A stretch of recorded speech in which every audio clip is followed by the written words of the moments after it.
Question is, how long is he going to be out there? Is he going to pitch out of the bullpen in the playoff? Yep. Maybe keep him a little shorter today.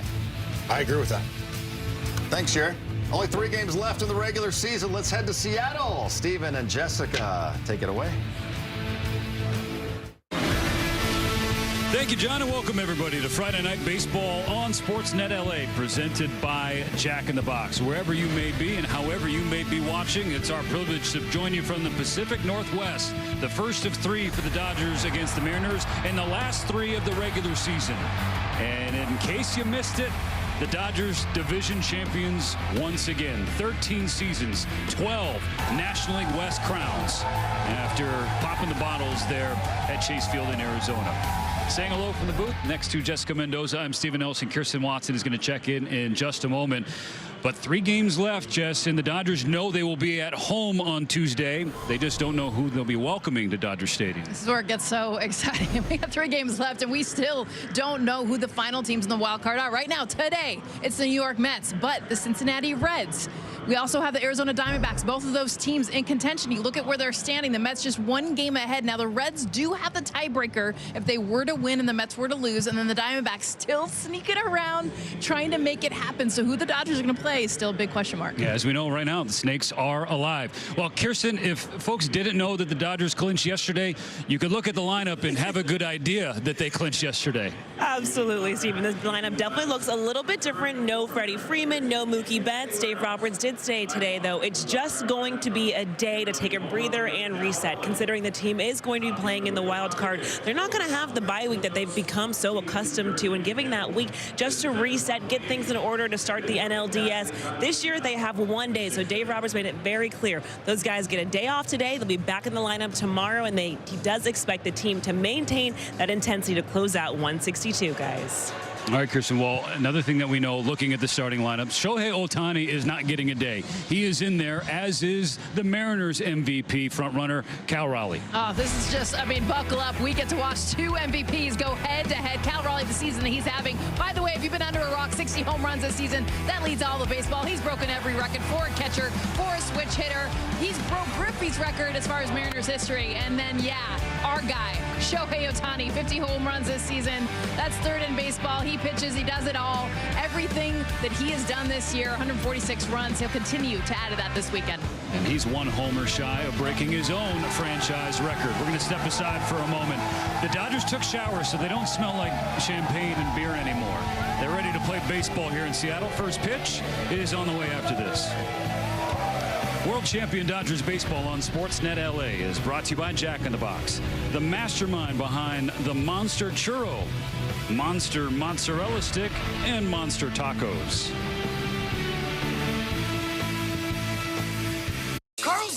Dodgers and Mariners coming up. Seattle playing for the 1 seed in the American League. Dodgers first and foremost hoping to just stay healthy. But if they played well this weekend, Jared, there's a chance the Dodgers could secure home field in the World Series if they get there. I love that idea. Dodgers find a way to continue playing good baseball, and it never hurts to win these ball games.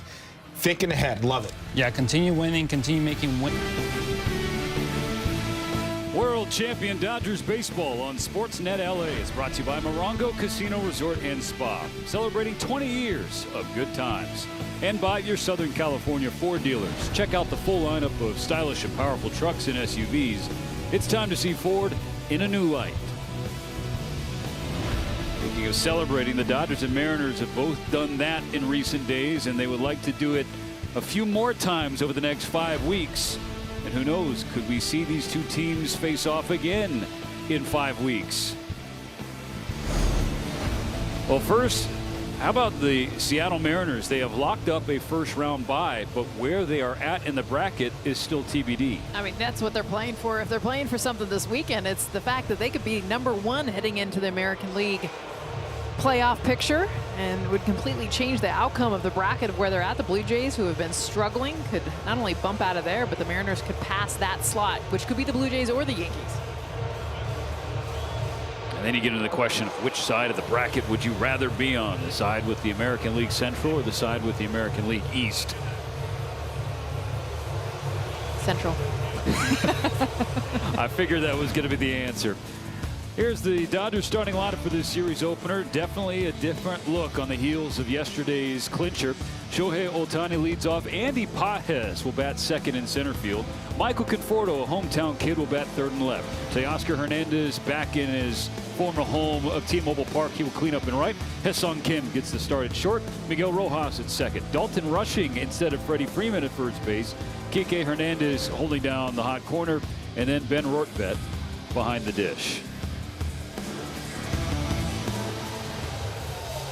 Time now for the Old Spice Fresh Stats. Dave Roberts looking on. The Seattle Mariners just taking the field, so we're going to start behind schedule tonight. But over the last 13 years, the Dodgers have been in the postseason 13 times. They have won the division now 12 times. It has been a dominant stretch over more than a dozen years. They're now tied with the 1995 to 2007 New York Yankees for the second longest streak in Major League history in terms of consecutive postseasons, just one shy of those famed Atlanta Braves. Just look from 2013 until now, and no one has won more games, and no one has had more success when you look at the regular season and what the Dodgers have done for 12 years, and not just the division titles, but just the miraculous amount of pennants and getting to the World Series. The title's there, and they want to cap this year off with another one. On the mound for the Seattle Mariners, part of their strength, that is their starting pitching staff. George Kirby making his 23rd start. He's got 10 wins. His ERA at 4.24.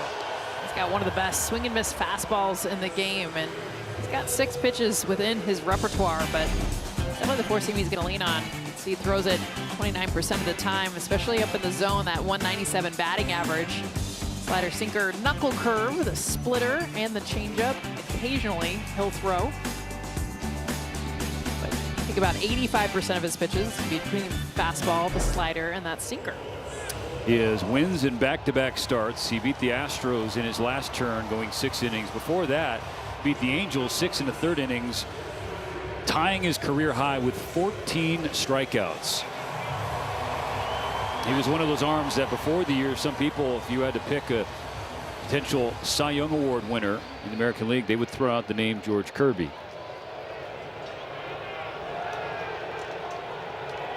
He will face the reigning and likely back-to-back MVP in the National League to start. Off we go. Fastball inside, ball one, 98 from Kirby. Start Ohtani. Shohei's been on base in each of the last 29 games.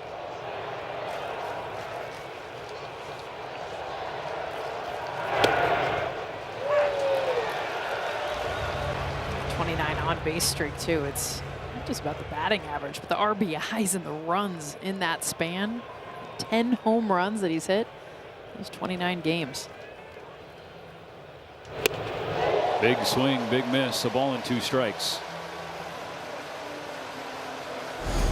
If you kind of look at what George Kirby likes to throw, where he likes to go, it's going to be elevated. It's going to be that fastball, and that's also the zone that Ohtani tends to get attacked. You're going to find any kind of blue zone. And Ohtani's heat mat, it's there. Kirby's 1-2. Filleted foul down the left field line. Shohei went deep in the clinching game finale against Arizona.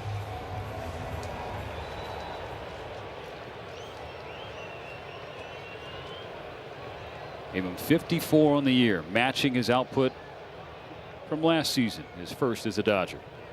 Another 1-2 from Kirby. Strike 3 swinging, high heat at 98 gets him.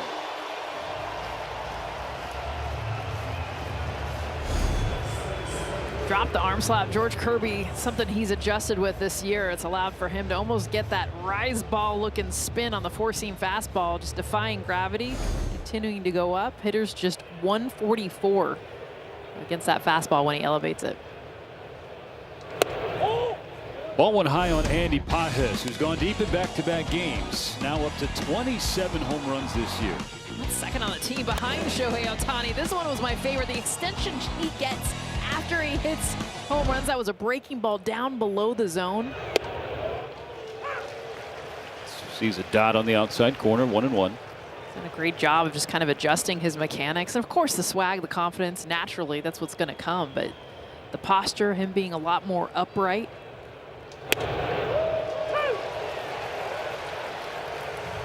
Concentrated on trying to keep his hands into a slot more inside the ball instead of always getting out in front, which ironically allows him to pull the ball with more power because he's getting that barrel behind his hands. Kirby's fastball effective to start tonight's game. Ahead of Pajas 1-2. And then gets him fishing. Back-to-back strikeouts from the right-hander.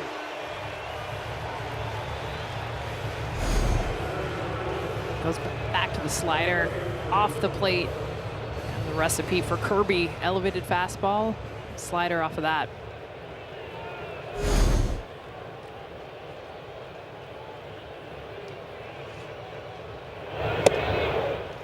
Strike one to Michael Conforto.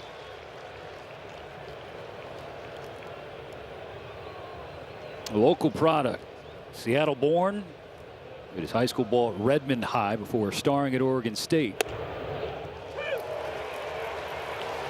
He's talked about all week coming back home. One of those where getting school teachers and aunts and uncles and everybody coming out for this series. A lot of proud Conforto fans up in the Northwest. Down on 3 pitches. George Kirby strikes out the side in the top of the first inning. Emmet Sheehan will take his turn when we come back.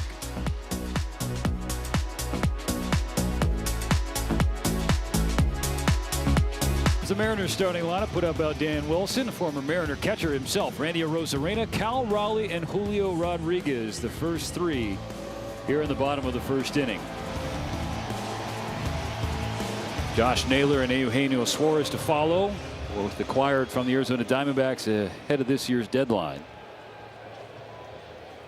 Now the first pitch in the final regular season start for Emmet Sheehan. He's outside ball 1. Sunday versus the Giants, you're talking about one of the best starts of his career. 7 innings pitched, 1 hit, no runs, 10 Ks. He's continued to the command, those 0 walks that he had. What felt even more important the last few times out because of how he's going to be able to be used in the postseason. Look at his arsenal against San Francisco. The 4-seam slider, changeup, curveball, no hits on the slider and change. That's been the best swing and miss pitch for him. Especially that changeup. Fastball dialed up to 98 to get strike 2. Going to be part of if we see him out of the bullpen. Steven, I won't be surprised if you start seeing the fastball ticking up a couple miles an hour. The changeup's been the most impressive. The spin, actually lack of spin. That what makes the changeup great is you want actually less spin on that pitch. He can get the RPMs down into the 1100s, which is mind-blowing to be able to do it and allow that differentiation you see between the fastball and the changeup. On a 2-2, Arozarena lays off a high fastball, filling the count. Talking about lack of spin, I want the lack of hits. Opponent's average is 185 entering tonight. Top 3 in the National League among starters with at least 11 starts.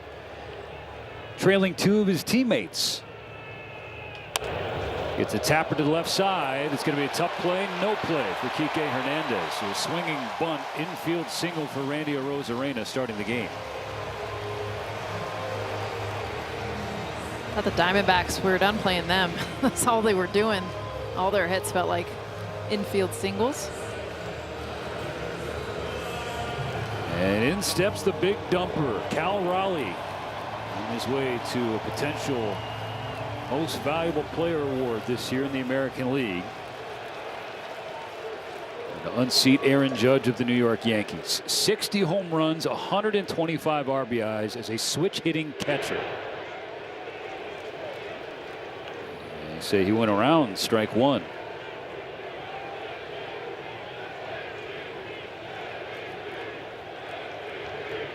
So many records he's broken, so many names. He's now passed on that list of home runs. See the bat speed that he's got. Kind of hit for average, but he makes his hits count. Elevated fastball that Sheehan gets right by him. And it's been one of the knocks in his MVP candidacy, the batting average, because Aaron Judge in line to win the batting title, hitting .330, Raleigh at .247. But two wildly different positions that they're playing. An 0-2 from Sheehan. Really hits Raleigh and it skips away from Ben Rortvedt, so Rosarena will trot over to second.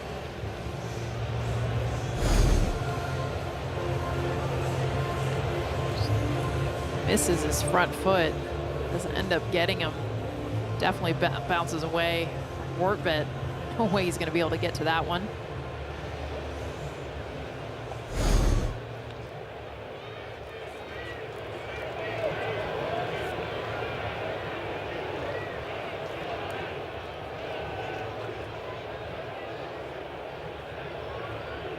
Raleigh 2 home runs shy from Aaron Judge's American League record of 62 home runs. And Emmet Sheehan puts him away. That's big, and that's got to feel good because Cal Raleigh, obviously the power that we've talked about, but look at the movement on the slider, the chase that he ends up getting. I mean, this thing just continues to move in on the hands. In fact, Cal missed that pitch by a good 4 to 5 inches. 1 strikeout down, 6 to go to get you 7, and a free jumbo jack tomorrow in Los Angeles after you buy a large drink. Sheehan to Julio Rodriguez. Ripped to left, but it's going to hang up. Michael Conforto has it go off of his glove and all the way to the wall. A misplay in left field from Michael Conforto. Rosarena is going to score, and Seattle takes a 1-0 lead.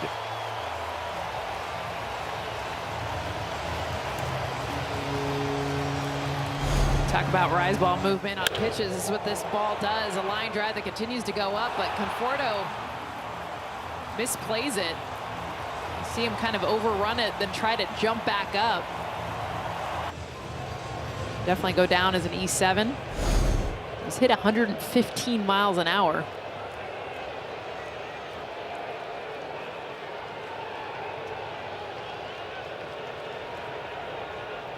So now Rodriguez on second for Josh Naylor. Strike 1 from Sheehan. He's going to try and work around the misplay from Conforto.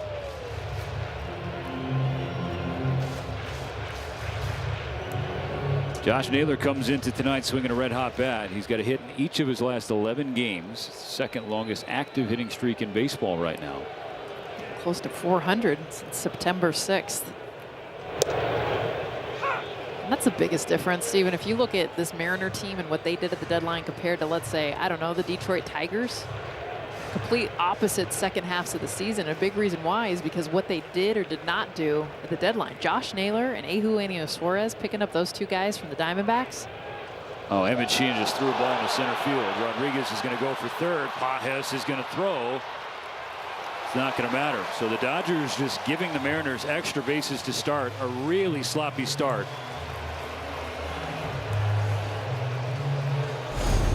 Wild pitch, errors in left.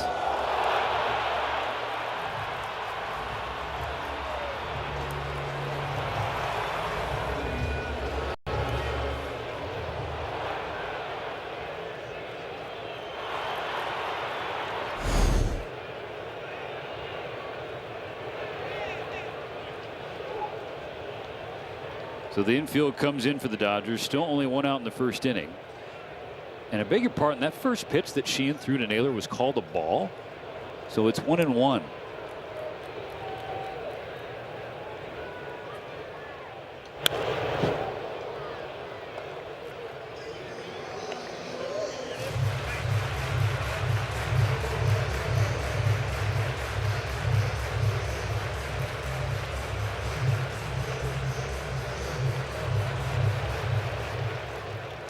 Bit of a surprise. Naylor's offensive numbers have ticked up since he left Arizona.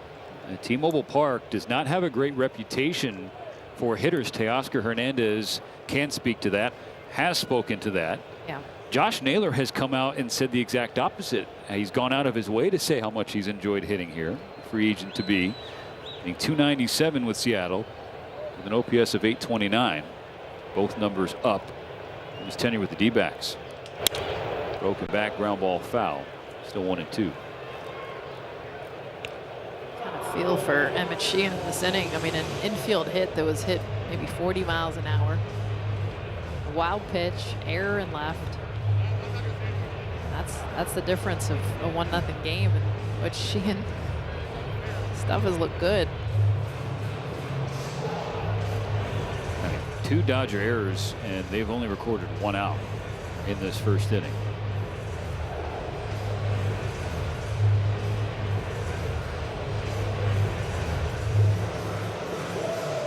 Josh Naylor playing hacky sack with his new bat, walking from the on-deck circle. Really in no hurry to step back in there behind 1-2.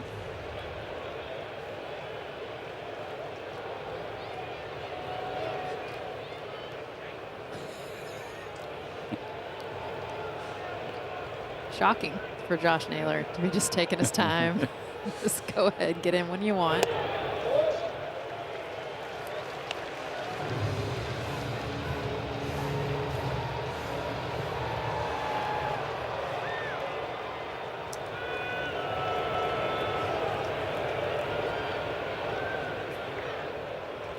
On a 2-2, Naylor strikes out.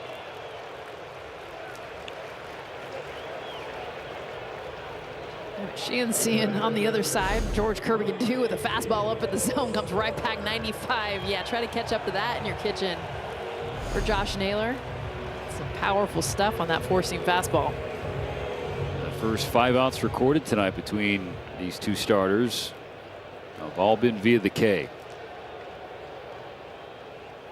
Now Eugenio Suarez. Ball 1 up.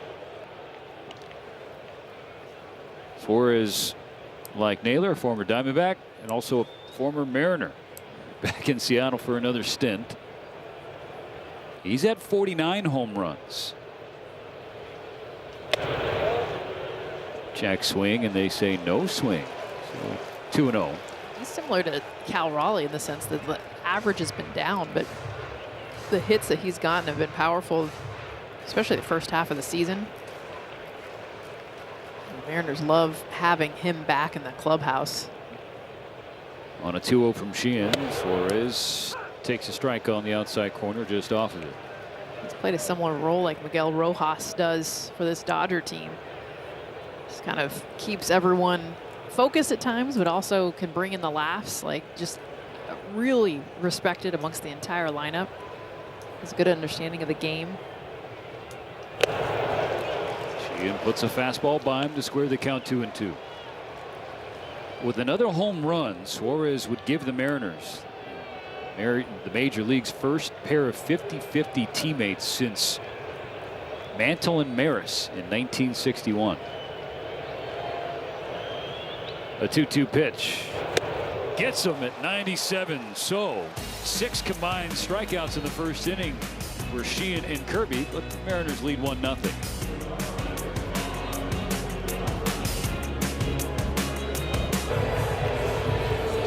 Your Dodgers are back in the postseason. Now's your chance to experience the thrill of October baseball live at Dodger Stadium. Secure your postseason tickets at Dodgers.com/postseason. The National League wild card picture. He's got to keep an eye on who the Dodgers may play starting Tuesday. The New York Mets lost to the Miami Marlins tonight. And the Cincinnati Reds are leading the Brewers 3-1 in the 7th. So if that score holds, Cincinnati would take hold of the final wild card spot in the National League. For tonight. It's going to come down to Sunday. But former Dodger first base coach Clayton McCullough, a tremendous first year at the helm in Miami, and his team going to try and play spoiler for the Mets this last weekend.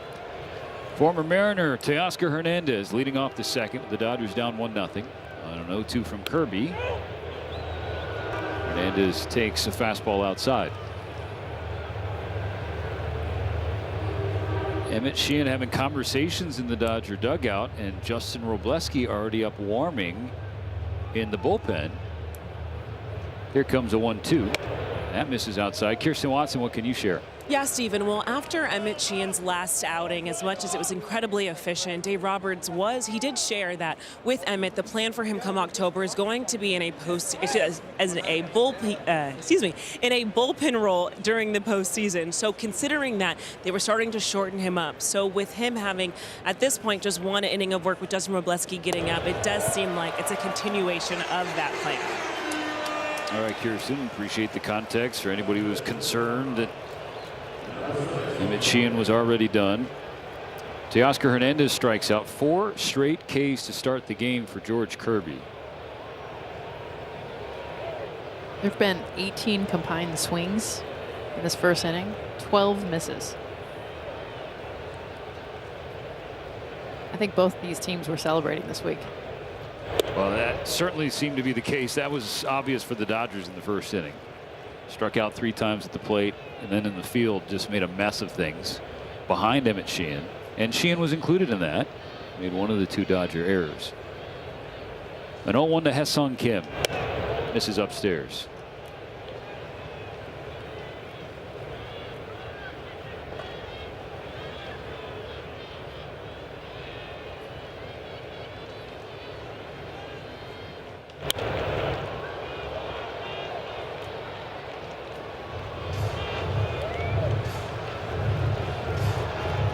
In the pregame show with John Hartung and Jay Hare and Aegon back in the studio, just we were talking about what is there to play for this weekend. Both these teams have their postseason fates already locked up.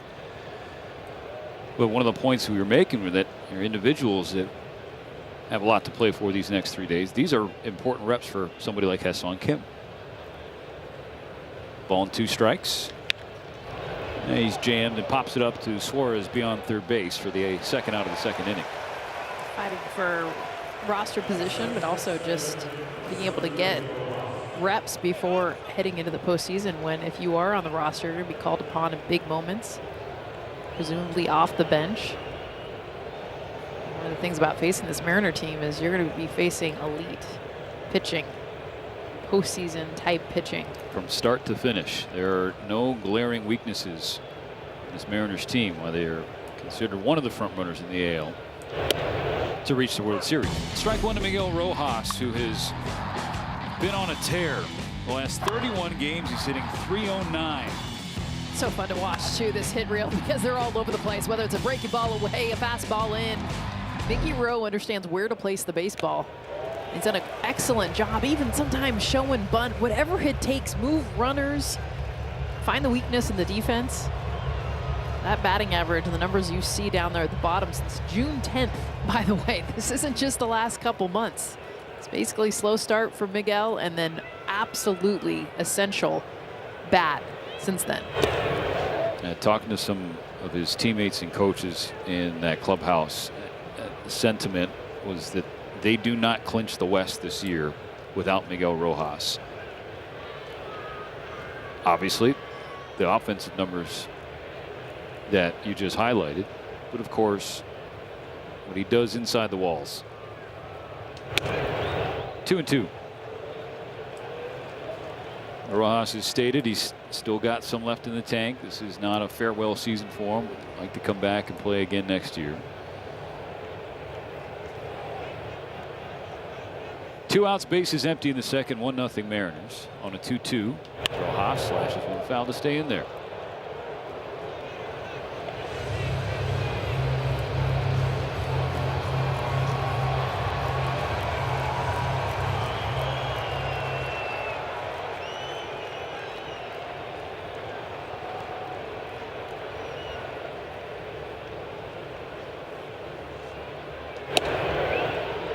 Works it full. He's also got the only home run against George Kirby. Batters in this lineup. Outside of Shohei Ohtani, he doesn't count. A little different. Who has any home run off of?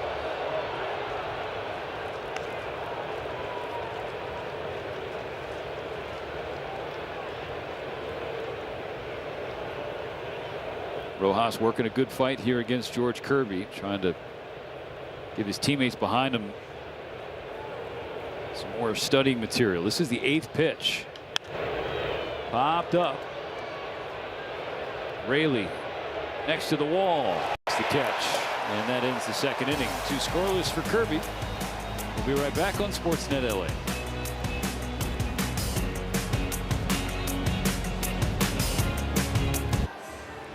Emmet Sheehan with 3 strikeouts in that first inning, so the Dodgers staff 4 away from free jumbo jacks tomorrow. Sheehan is done. 22 pitches, 14 strikes, 1 inning, an unearned run, 3 Ks, 1 hit. So Justin Wrobleski will take the ball for the bottom of the second. 1-0 Mariners in the first of 3 for these 2 clubs.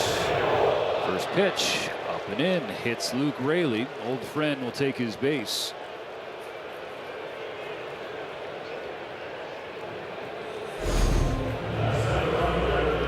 Sinker just off the protection on the elbow.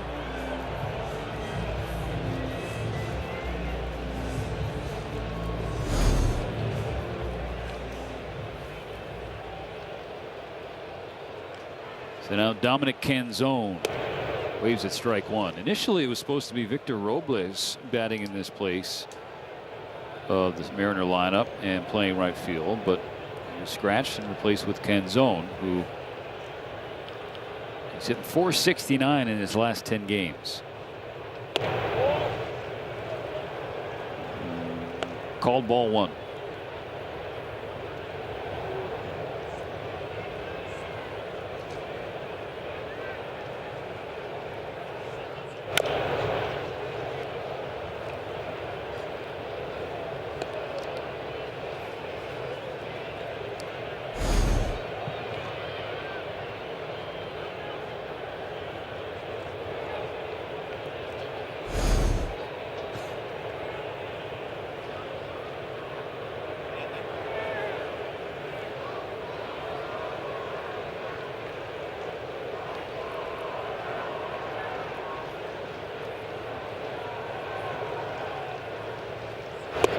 Strike 3 swinging.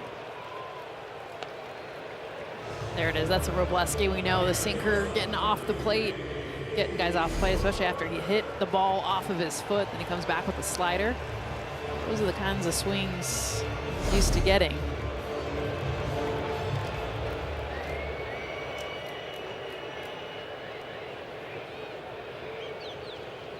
So the Dodgers staff, like George Kirby, recording their first 4 outs with the punch out. Ball 1 way inside. Long Beach native J.P. Crawford.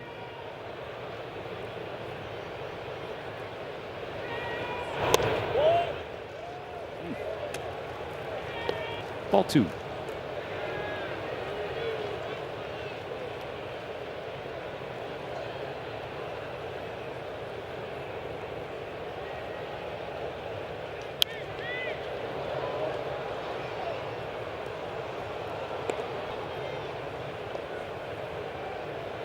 How about the fire we saw from Robo there in Arizona? Yeah, well, him being able to close out that 11th inning game. It kind of felt like the nail in the coffin for the Diamondbacks. Such a pivotal game after the Mets and the Reds had both lost. Came back, tied it up.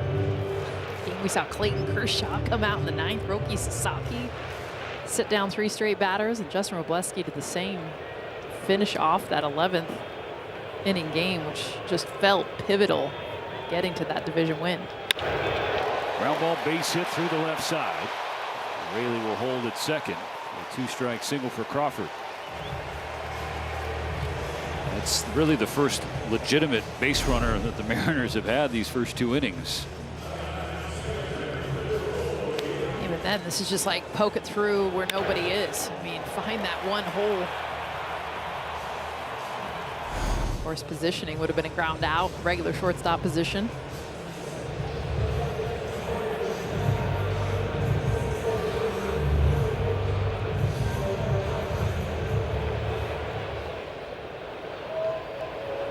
Cole Young, one of the Mariners' top prospects, who's been getting a taste of the big league action this year. Wrobleski starts him off with strike 1.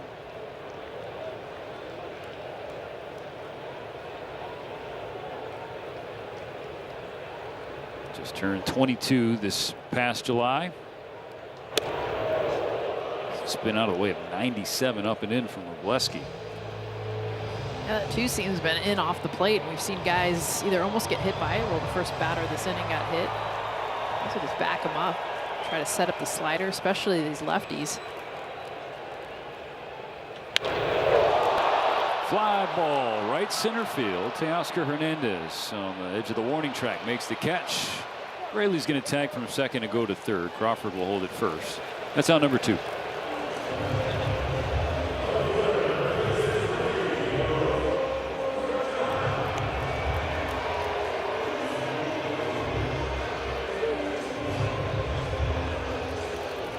Turns the lineup over. Randy Arozarena led off the game with a swinging bunt infield single. Got to second on a wild pitch, then came around to score on the Conforto error. 1-0 Seattle at the corners, 2 down in the second. Okay.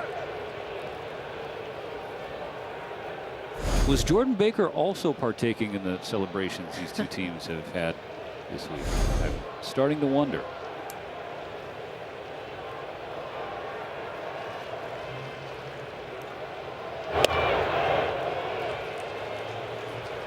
Comes right back with the slider, different location, gets the swing and miss. Randy Arozarena's been a different hitter in the second half. He was an all-star.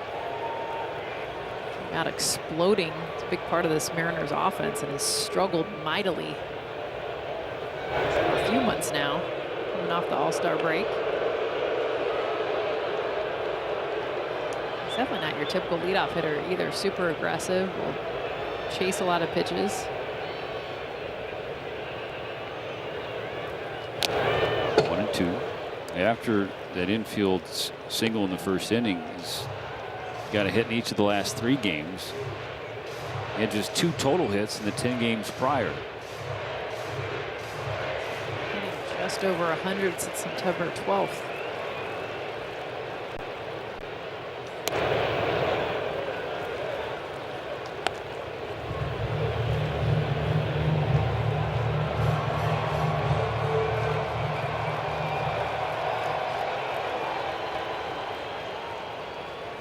Two balls, 2 strikes, 2 on, 2 out. Rayner wouldn't bite, so it's full now.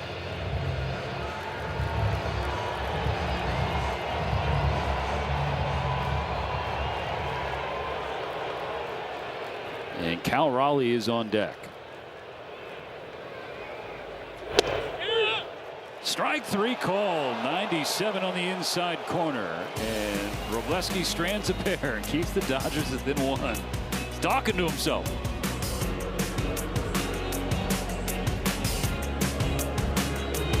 World Champion Dodgers baseball on Sportsnet LA is brought to you by your local Kia dealers. Visit kia.com to discover movement that inspires.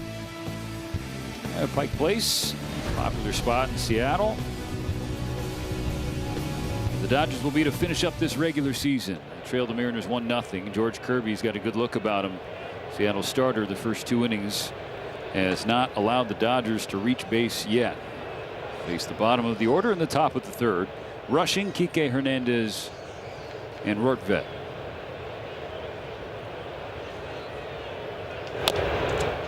Chopper to the third base side. Barehanded by Suarez. Not going to get Rushing though, and the Dodgers do have their first base runner. Okay, Chino. Just last second bare hand. Look how he's just kind of slowly going to the ball and then watch him fire. It almost looked like he was just kind of giving it a hit, not even going to finish it, and then all of a sudden that. Just like the Mariners, the Dodgers' first hit, an infield chopper / tapper on the left side of the diamond. So a runner on for Kiké Hernández.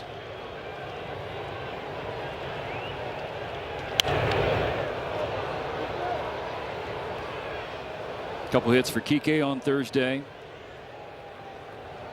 2 for 5 with a double, scored twice.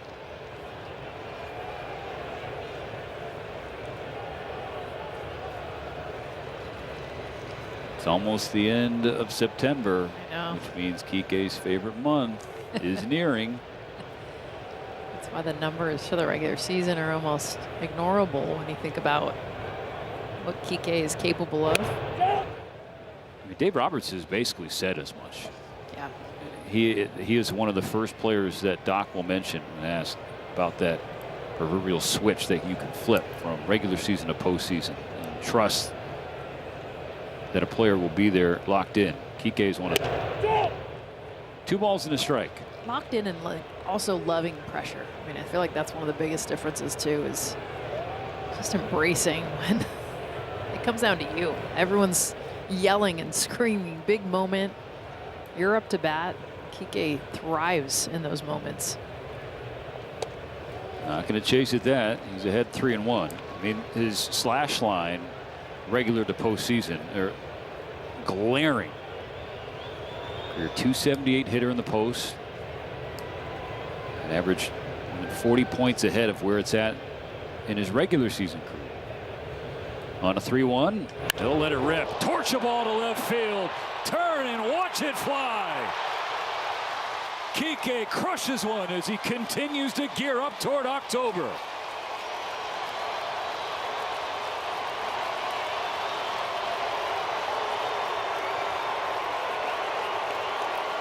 Just don't tell him it's not October yet, because that's what we've seen. Last few games from Kiké Hernández, just a different hitter, just that switch being turned already. Significant games being played the last week. The bigger the hits that have come from Kiké Hernández. Here in the 8-hole, gets a 2-seam in on the hands, but watch the bat speed. Watch his hands stay so close to his body, gets the barrel out. Beautiful job. Dodgers on the board with 2 runs. Kiké Hernández flips the scoreboard around. From 1 down to 1 up go the Dodgers, and that one got out in a flash. How about Randy in left field? Just, I'll give this a courtesy step, but no doubt about it, it's gone. A statement at the bottom of the order here in the 3rd. Now Ben Rortvedt. It's 0-2. Shohei Ohtani waiting in the on-deck circle. Number 10 for Kiké. And the lead for the Dodgers.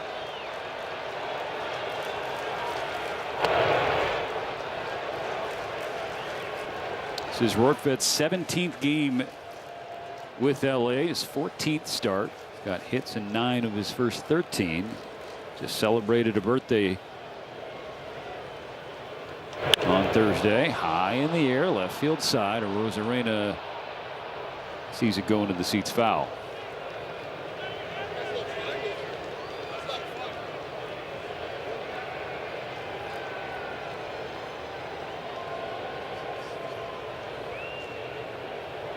I'd say that it was a pretty memorable birthday for Ben Rortvedt. 28 with a clinching celebration in the Dodger clubhouse. Yeah, that's a good one. Kirby gets him swinging. Strikeout number 5 for George Kirby. 1 out in the 3rd inning.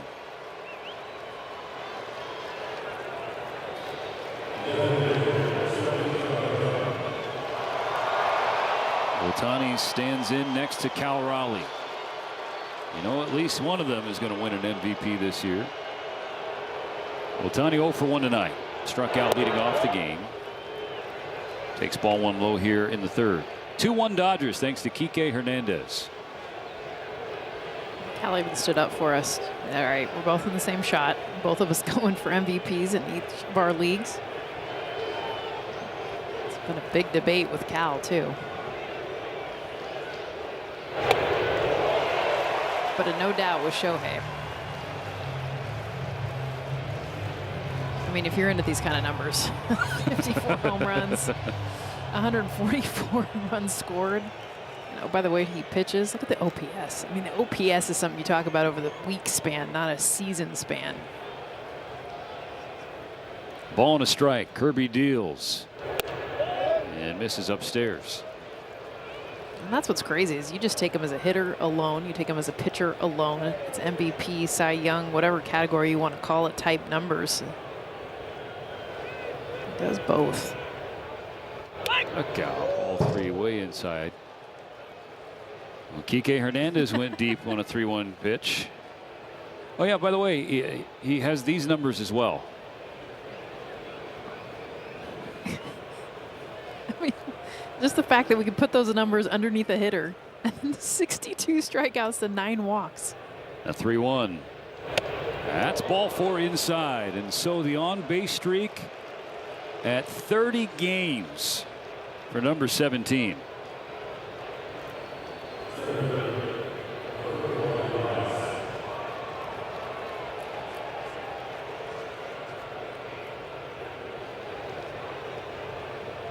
Third Dodger to reach in this third inning. One out. Here's Andy Pages.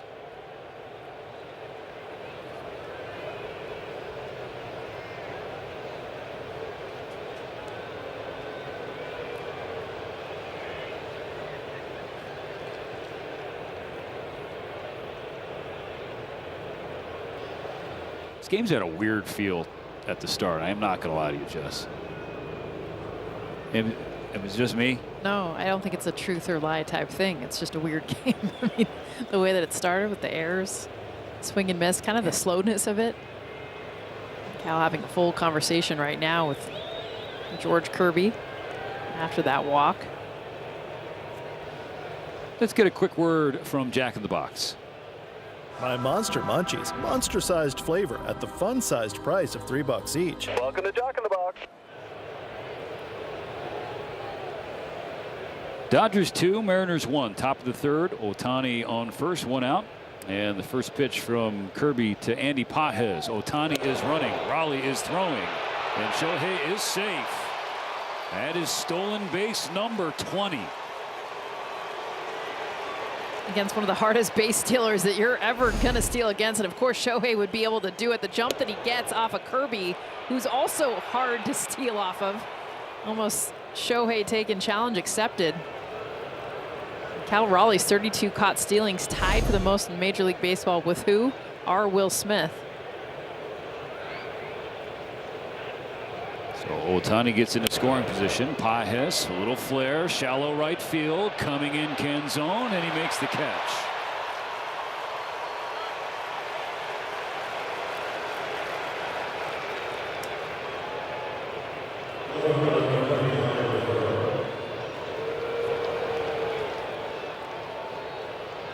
So it'll be up to Michael Conforto to help the Dodgers extend this inning or pad the lead. Struck out on 3 pitches his first time up. His 7th game in his hometown ballpark. He's got 5 hits. 3 of them have been home runs.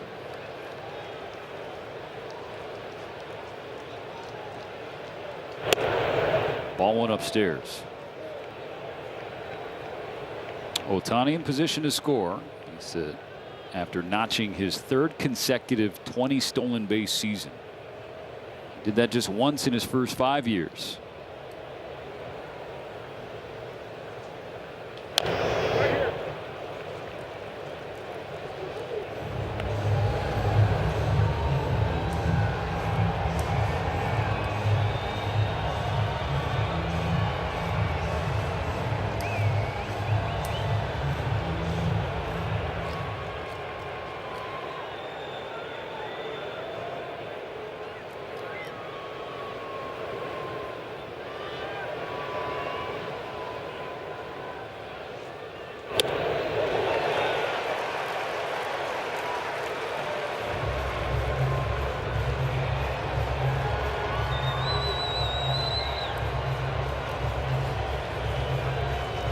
Two strikeout for Conforto, and these have been problematic for him this year. He's at 152 with 2 strikes.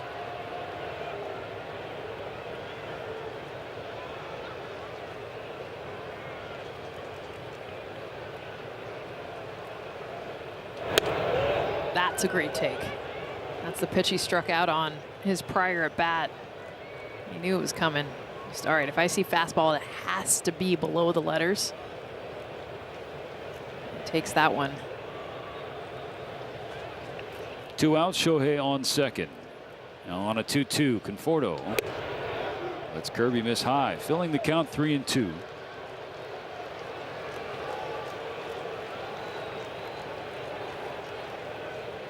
Teoscar Hernandez ready for an opportunity.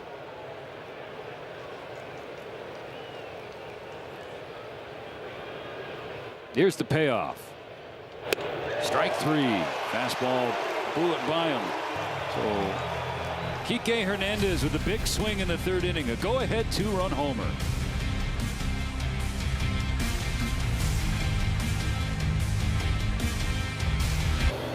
Well, the Cincinnati Reds did hang on to beat the Brewers, so they take the final wild card spot thanks to the tiebreaker they have over the New York Mets. Cal Raleigh on the first pitch of the 3rd with a base hit into left field. Tying run on for the Mariners. So if the season ended today, which it doesn't, it ends in 2 days, it would be the Cincinnati Reds making a trip to Los Angeles. Last time they were there, the Dodgers swept the Reds. But of course, the postseason, a much different animal.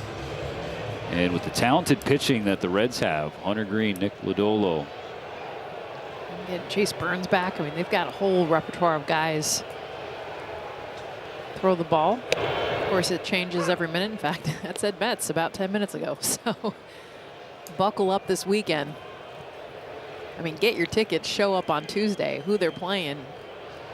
We'll figure that out by Sunday. And the Diamondbacks are up 2-0 on the Padres. That game in the 4th inning, as Arizona is clinging to life this final weekend. A ball and a strike on Julio Rodriguez. Check that, a ball and 2 strikes.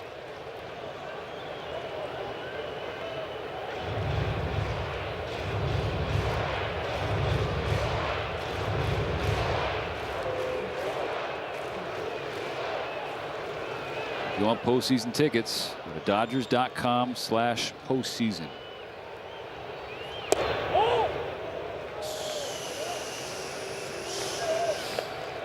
Ball 2.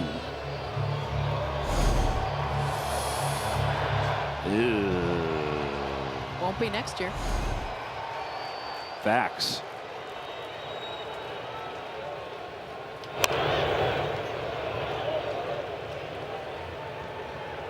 ABS coming next year for sure. Official now. You can challenge calls like that. Steven continues to make sounds on him. Can challenge it and they can change the call.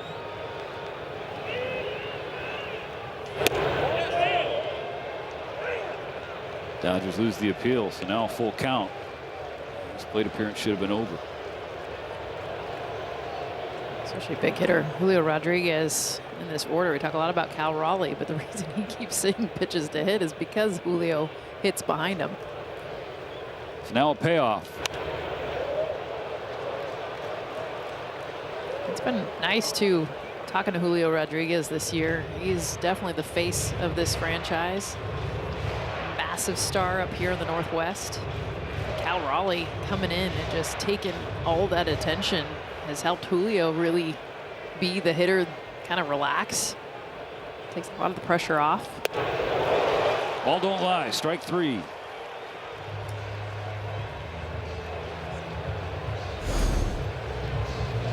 Third strikeout for Justin Wrobleski. Goes upstairs with the fastball. Mixing in the slider. It's a little bit of the changeup. Julio continues to chase. That's where you'll get him out, up out of the zone. Seattle has had the leadoff batter on in each of the first 3 innings. Wrobleski trying to keep him there. Ball 1 in on Josh Naylor.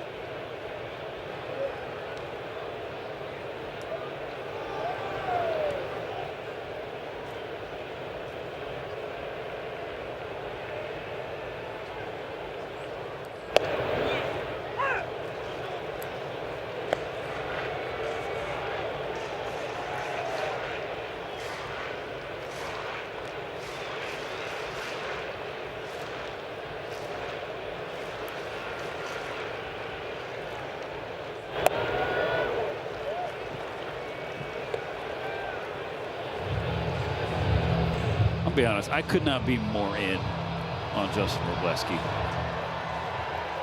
His mound presence, the guts that he pitches with, the confidence that he has been throwing with for the majority of this season. There have been a couple clunkers in there for sure, part of the growing pains in his development, but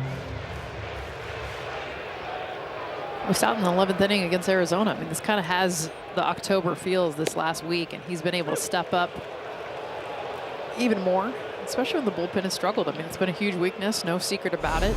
You get guys like Justin Wrobleski that does not back down to what has definitely been a wave of pressure and fear and doubt. I think that's the thing, though, is that you don't see him pitch with either of those two things, fear or doubt. If he gets clipped, he's the first one to tip his cap. Well, but and then that's go not right back. Correct. That's what you want to see. I'm not going to back down. 3-2 to Naylor. Ground ball, base hit into right field. Raleigh is looking to go from first to third, and he will. For the tying run 90 feet away with one out in the third inning.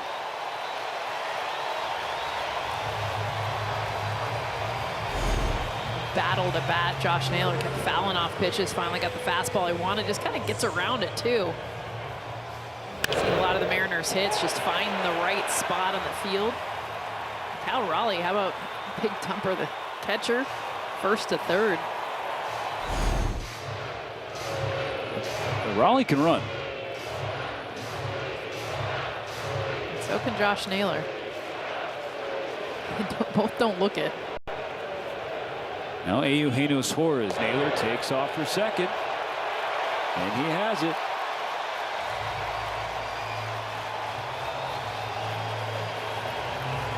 Sneaky speed. 30 stolen bases. It was a goal he said he wanted to get to about a month and a half ago. That's when he slid in. He put his hands all the way up in the air. 19th with the Mariners, and this is 54th game after the trade. Stand, no, I'm not going. So 2 in scoring position, 1 out. The Dodgers ahead 2-1. I do have Check to say, swing. Yes, he did. I don't think he's going to score on a hit right now, though. Josh Naylor is still gassed from that steal. He's been bent over, hunched over like he just ran a mile.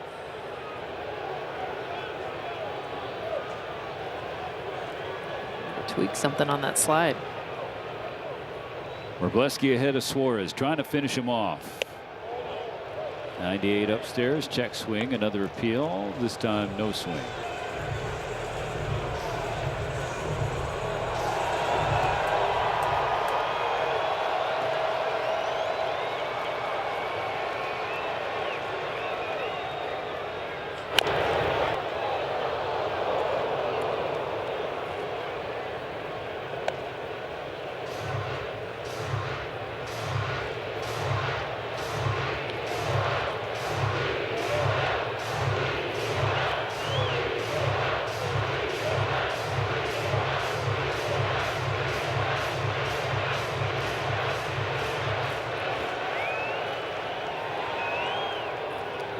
Suarez asked for time. He needs an extra moment after that foul ball. Yeah, I don't know if he fouled it off the tip of his toe. Yeah, that's what it looks like. So the athletic training staff and Dan Wilson will come out and check on Suarez.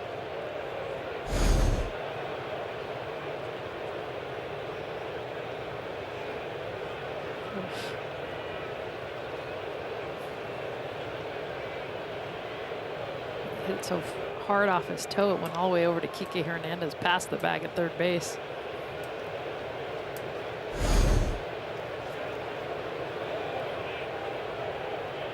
Says he's good.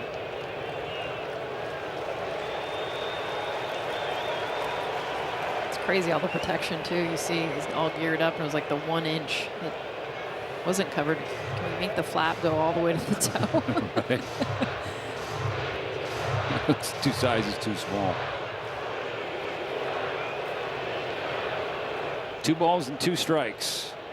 40th pitch of the game for Wrobleski, and Suarez hits one in the air, left center field.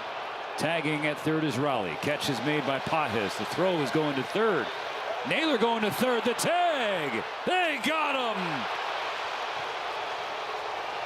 No run is the call on the field, and apparently the scouting report on Andy Pajes' right arm has not yet reached the Pacific Northwest.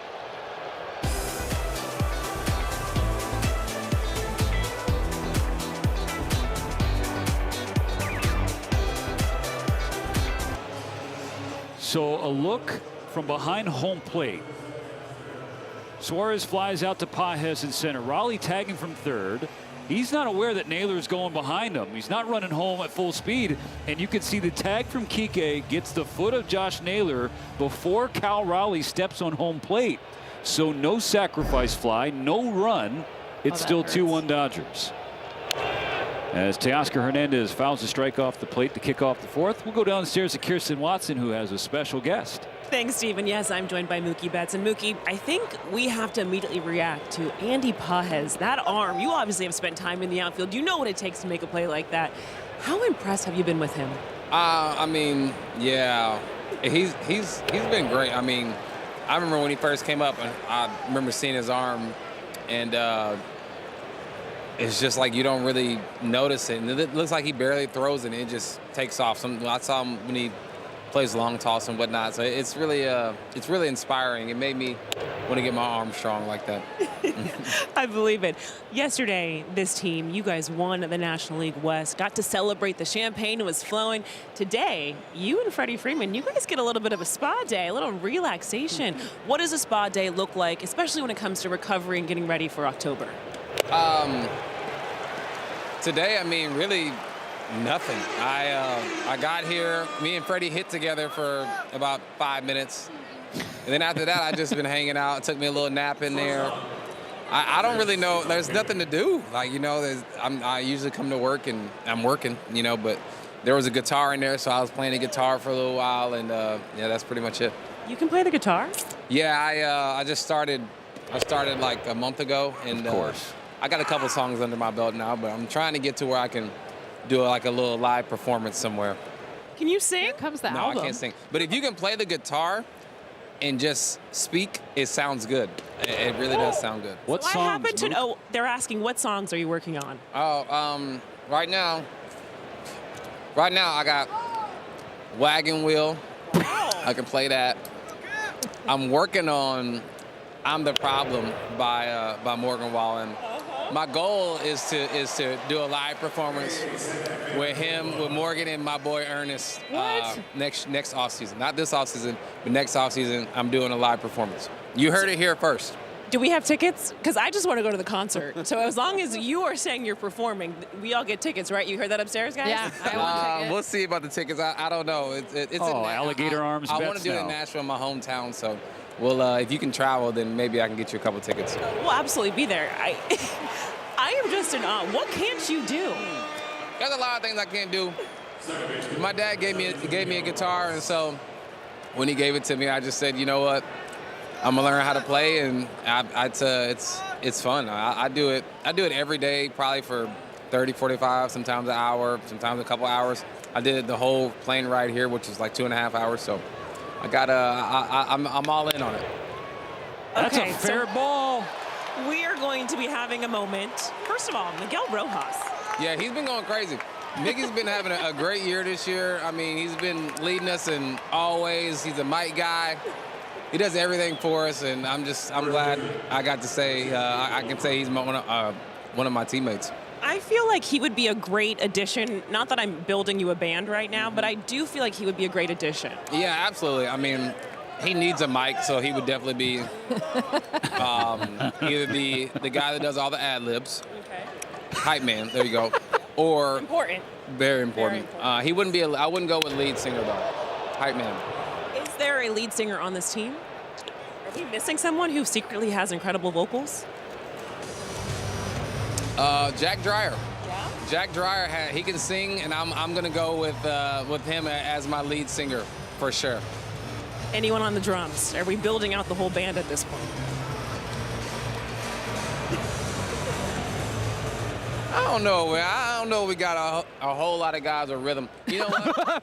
I'm gonna go with Freddie. Freddie is the next guy that I think has the most rhythm on the team. So I'm gonna go with Freddie on the drums. Are you going to allow them to be a part of your performance with Morgan Wallen and Ernest? No. This is a me thing. This is a me thing.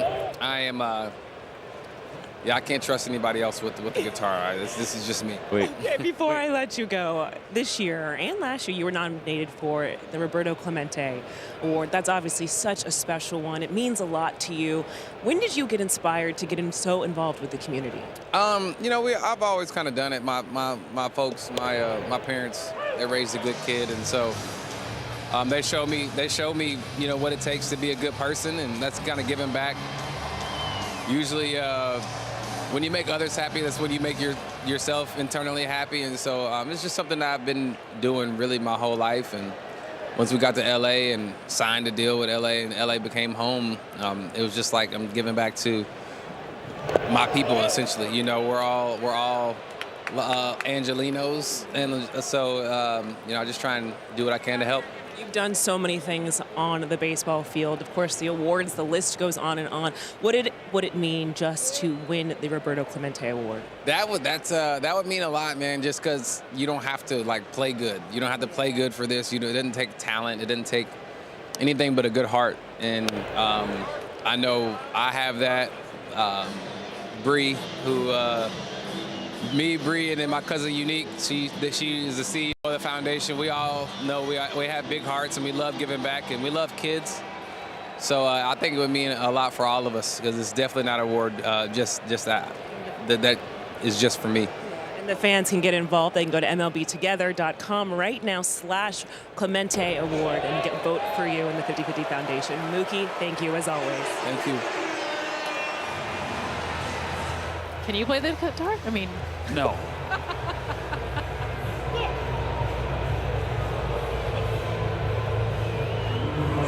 World Champion Dodgers Baseball on Sportsnet LA is brought to you by Carl's Jr. Carl's Jr. is the only place to get the Western Bacon Cheeseburger, but have you tried the spicy Western Bacon Cheeseburger yet? Another speech. Dave Roberts has had to do that quite a bit since taking over as Dodger manager, and he wants to do it some more before this 2025 season is over.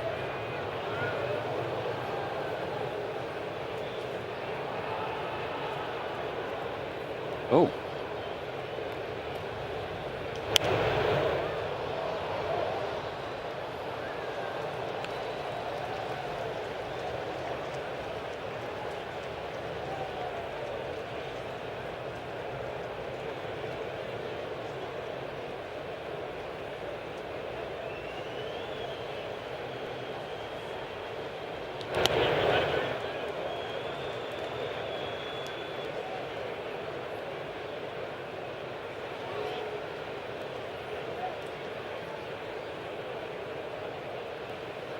New pitcher on the mound for the Dodgers, Will Klein, taking over for Justin Wrobleski. It's become a bullpen game for the Dodgers to start this Seattle series. It's Rayleigh to ground out.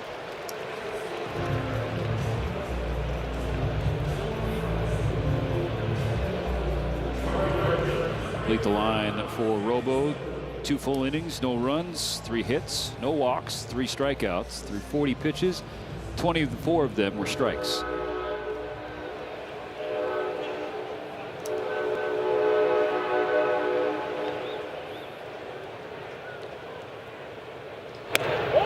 And for those who hopped on late, wait, Emmet Sheehan was supposed to start tonight. Why is he out of the game? It wasn't because of injury. Kirsten Watson reporting earlier that this is part of the plan for the Dodgers, is to get closer to October. Sheehan's role in the postseason will be out of the bullpen, so they're basically winding him down, shortening him up, preparing for those short bursts out of the bullpen. Just why we saw the velocity up too, him ticking up to 98 miles an hour.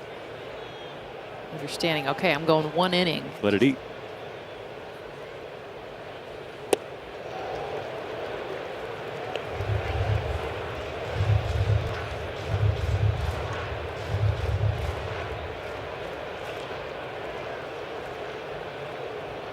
Wicked curve from Klein. Tries to go back to the well. Misses in the dirt. It's 2-2.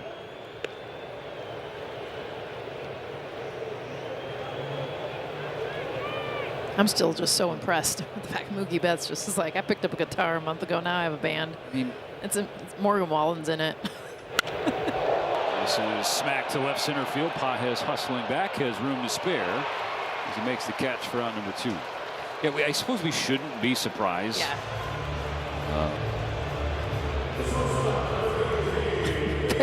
It's the guitar. I mean, it's not something like, yeah, you just do it. I mean, that's everything for Marcus Lindbets.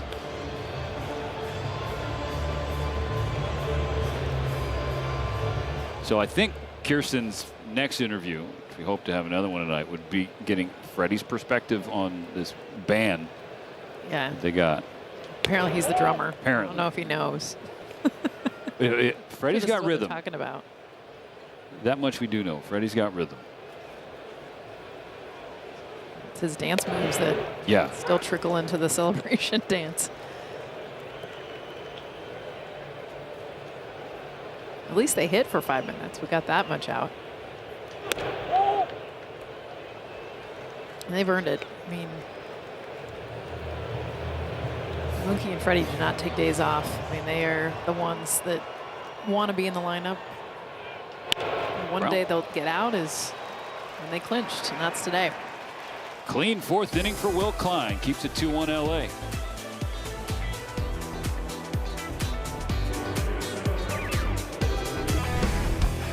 We welcome you back with the Performance Spotlight, brought to you by Nissan. Kiké Hernández with a laser to left field to give the Dodgers the 2-1 lead. Fun StatCast numbers on this one. The 2-run home run, exit velocity 111 off the bat. Hardest hit for Kiké.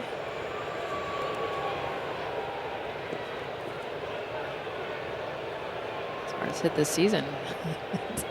Not a coincidence because of what time of year it is.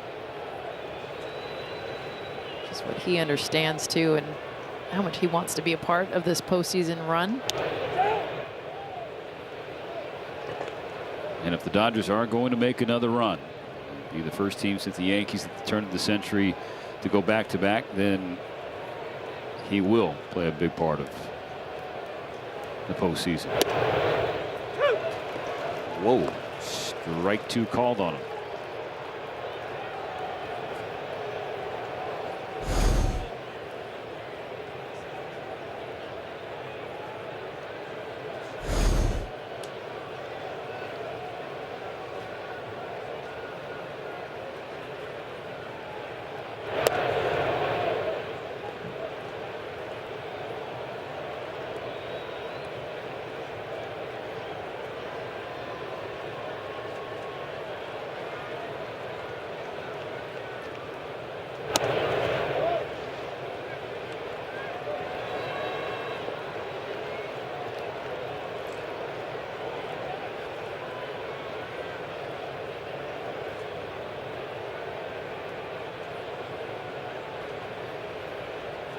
Payoff pitch, strike three, as Kiké tips one into the glove. Strikeout number 10 for George Kirby. Going back to the four-seam fastball. That one more middle. We've actually seen the last 3 strikeouts on the fastball. He's kind of lowered it down in the zone, just letting it ride. It's kind of that carry. We talked about the arm slide. He had that shoulder problem that kept him out. He came off of that, changing his arm slot significantly, going from 37 degrees to 29, so an 8-degree difference, and that allowed most of all was to get more carry on the fastball. He's one of the bright young arms.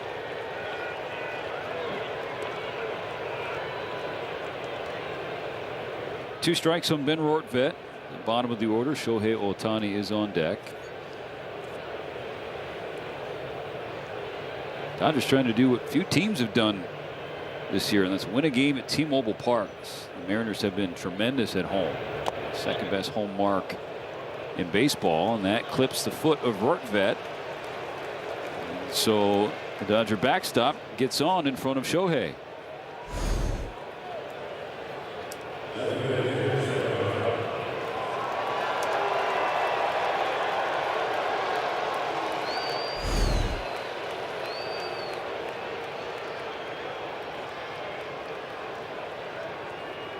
Ohtani 0 for 1. A strikeout, a walk, and his 20th stolen base.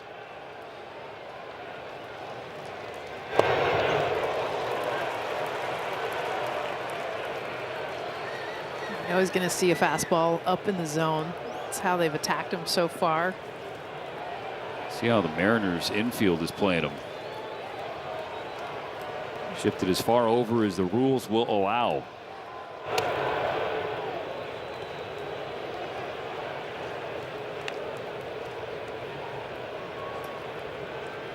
Just the whole left side of the infield completely open. You got Crawford and Suarez holding hands. That close together. Advantage Ohtani, 2 balls and a strike. Kirby about to throw his 80th pitch of the ball game.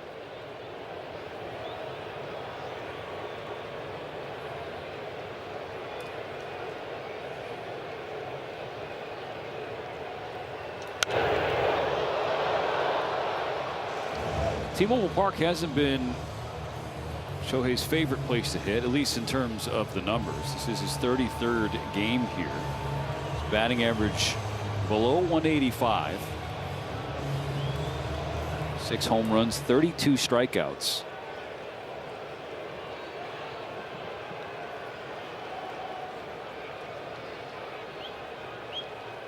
Here comes George Kirby. And Ohtani slices a fly ball to Rodriguez in left center field. That's out number 2.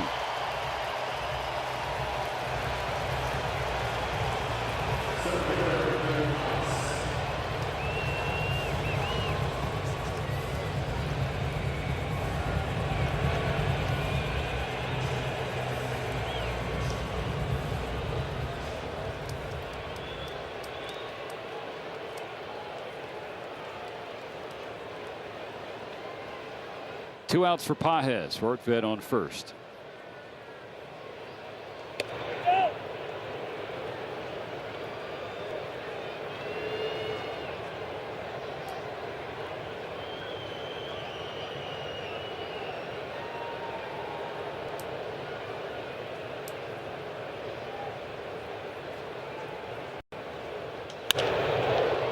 Slash to right field. Canzone on the warning track.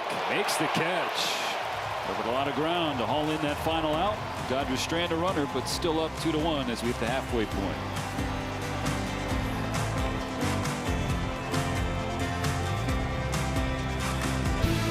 You're watching World Champion Dodgers baseball on Sportsnet LA, and it's brought to you by your Toyota dealers. We make it easy. This year wasn't easy for the Dodgers, not as easy as many folks assumed it would be in 2025, but they still were able to win a 12th division title in the last 13 years. On the heels of a clinch, they have 3 more regular season games before they will host a wild card series starting Tuesday night in LA. It'd be the Cincinnati Reds. Will it be the New York Mets, or could it be the Arizona Diamondbacks? All 3 results are on the table. Another inning of work for Will Klein here in the bottom of the 5th, trying to preserve this 2-1 Dodger lead, Jess. It was a 13 pitch, 1-2-3/4 for Klein out of the bullpen. And we're starting to see too kind of the tweaks of what October baseball is going to look like for the Dodgers, how different guys are going to get used, who's going to get leaned on. We saw this last week in Arizona. Roki Sasaki and even Clayton Kershaw coming out of the pen. Emmet Sheehan getting the 1 inning today, but the way that he looked. It's funny because on paper, you know, he gives up a run, but it was really a weak ground ball, base hit, a misplay out in left field, and a wild pitch. That's how that run was scored. But the stuff from Sheehan has been unbelievable the last few starts he's had. Will Klein with the stuff right now. He's got a 31% K percentage. He's throwing strikes. The stuff is pretty unhittable. 4 innings since the call-up, 5 strikeouts. Most importantly, he's not yet walked a batter, but he's just filled the count on Cole Young, the number 9 hitter. He was 0 for 1.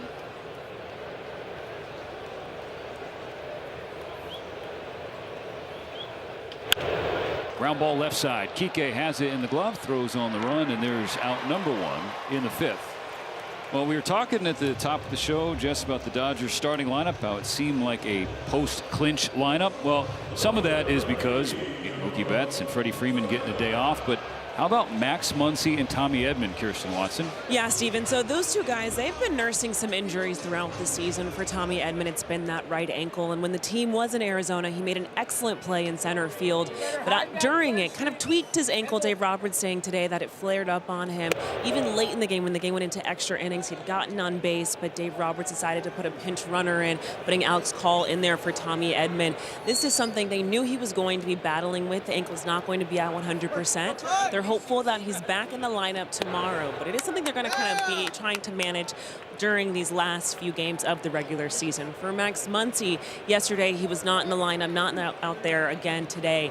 They haven't been specific as to what he's been battling. Dave was saying it's something in his lower half.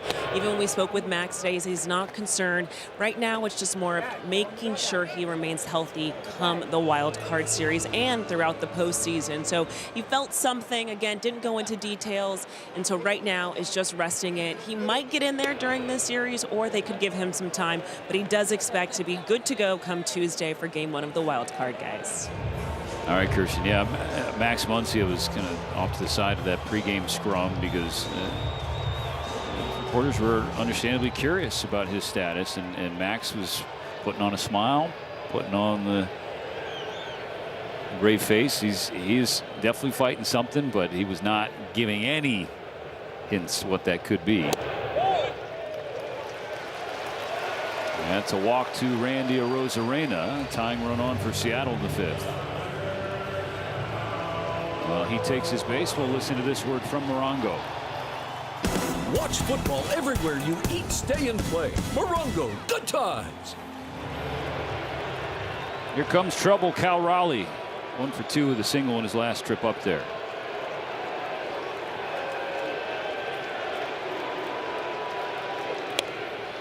A strike from Klein.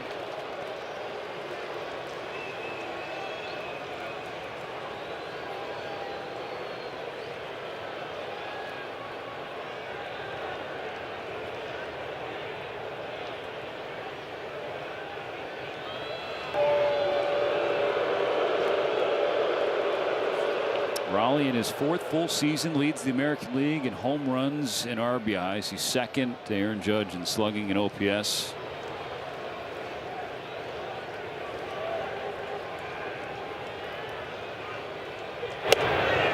Big hack, no contact, 0-2. He's the first non-Yankee to hit 60 home runs in a single season as an American leaguer. A switch-hitting catcher. Not every one of those home runs was hit in a game that he was behind the plate. Just gets some time as the DH. But still just a remarkable season. Arozarena is running and stealing second base on a ball in the dirt. 22 home runs from the right side, 38 home runs from the left side. No player in Major League history has ever done that. And 20 more home runs from both sides of the plate.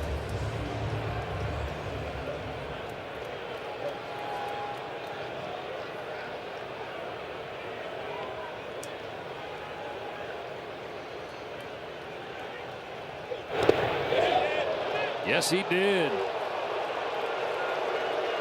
Klein punches out Raleigh.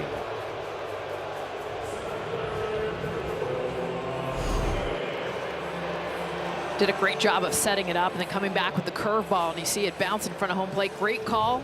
He did go. Did not hold up.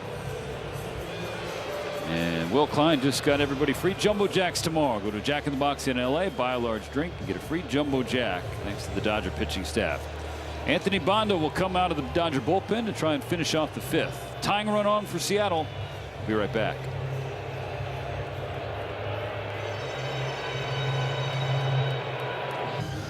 Interesting spot for Anthony Banda. 2-1 Dodgers, bottom of the 5th.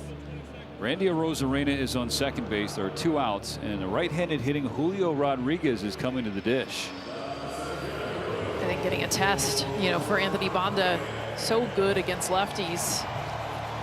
hit 156 against him. 233 ain't bad either, and that's been right-handed batters. And I think the test is not just using him left on left, being able to use him against anyone. And this is going to be a big challenge, a big right-handed bat. And Julio Rodriguez, they'll just put him on first base. There you go. Yeah, so forget the lefty-righty splits thing. So they're going to intentionally walk Rodriguez. Mariners on first and second, and Dan Wilson is going to counter with a pinch hitter. Instead of Josh Naylor, it'll be Mitch Garver. He is the backup catcher, one of them employed by Seattle. Wilson, of course, a former catcher himself. He was the starting catcher for Seattle the last time the Mariners won the American League West prior to this season, back in 2001. And now he is at the helm. Yeah, the last time the Mariners won the West, iPhones didn't exist. Taylor Swift was 5 years from having her first album. I mean, there's so many memes and jokes up in the Northwest. How long it's been the Mariners to do what they did this year. Of course, 116 wins, still an MLB record.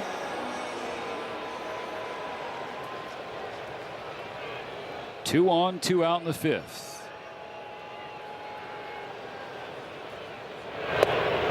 Ball one down and in. Garver was 2 for 4 with a run scored last night as the Mariners finished off a sweep of the Rockies. They won 7 in a row, 11 straight here at home, and 17 of the last 18.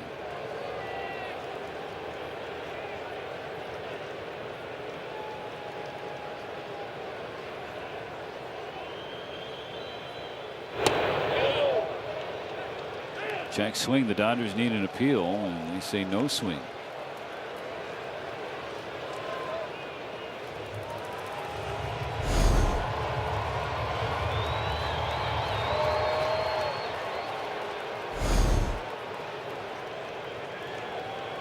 With the Rosarena dancing, both runners go. Garver swings and hits it in the air. Playable and right. Teoscar Hernandez makes the call and the catch. And that ends the fifth inning. On to the sixth. 2-1 Dodgers.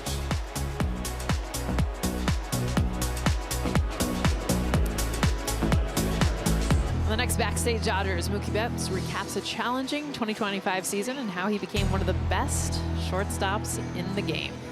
Plus, we got Clayton Kershaw announcing his retirement and starting his final regular season home game. Backstage Dodgers tonight after the post-game show. See Clayton Kershaw Sunday in this series. His last start of the regular season. Ever. Eduardo Bizzardo, 72nd appearance for the right-hander. Starts off with a strike on Michael Conforto. His go-to pitch, the slider.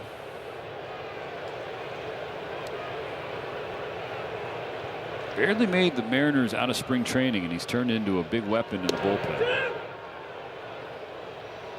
He's been a pleasant surprise being able to. They've used him in high leverage situations. And they've had a lot of guys go down in the bullpen, a lot of expected guys that they were going to lean on throughout the season. Bizzardo's filled into that role very well.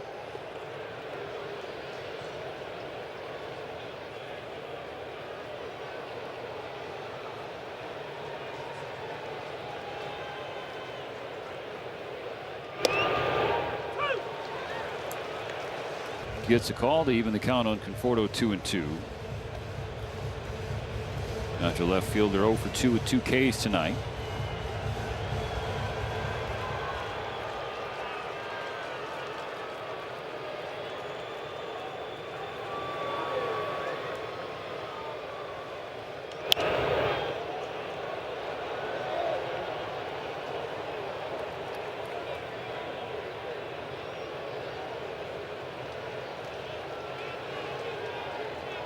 So 5 innings for George Kirby. 2 runs on 3 hits, including the Kiké Hernández homer. Walked 1, struck out 10. And in total 85 pitches for the Mariners starter.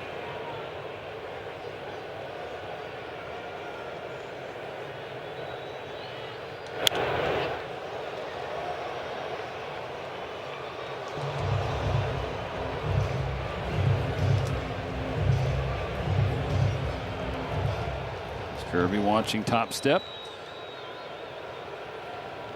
He's on the hook right now. 2-1 LA. Another 3-2 pitch coming to Conforto. It bounces it foul.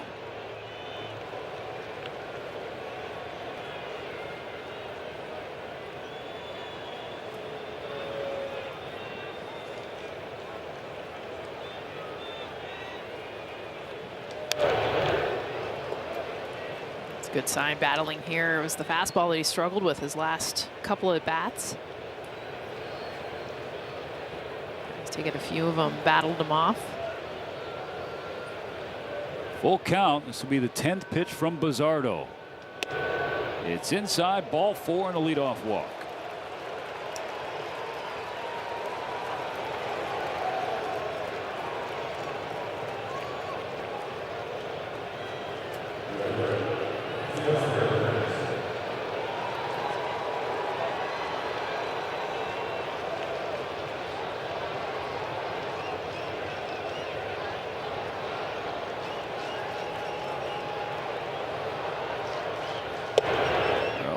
Of happy faces to see Teoscar Hernandez back in Seattle before the game.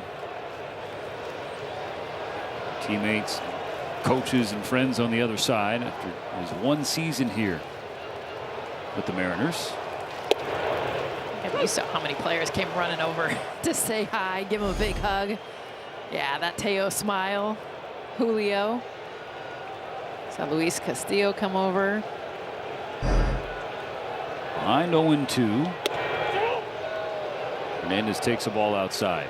It was not his favorite season as an individual, Teoscar Hernandez. Hit just .217 in 2023, an OPS of .643. And he's talked publicly about how he just didn't see the ball well here. And T-Mobile is different. I mean, the batter's eye alone is different. It's angle. Right? It is not square with home plate. Ball has a tendency to die. And there's an opposite field single for Hernandez. Conforto holds up at second. First two Dodgers on to begin the 6th.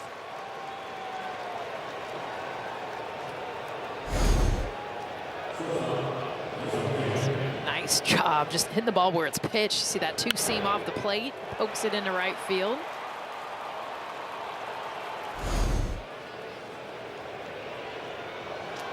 What's interesting is that Hernandez had plenty of experience here as a visitor. 2016 to 2022, his batting average was 140 points higher visiting T-Mobile compared to when it was his home ballpark. First and second for Ha-Seong Kim. Eugenio Suarez on the cut of the grass at third, just in case he's going to bunt. Does not show it there. Ball 1 up and away.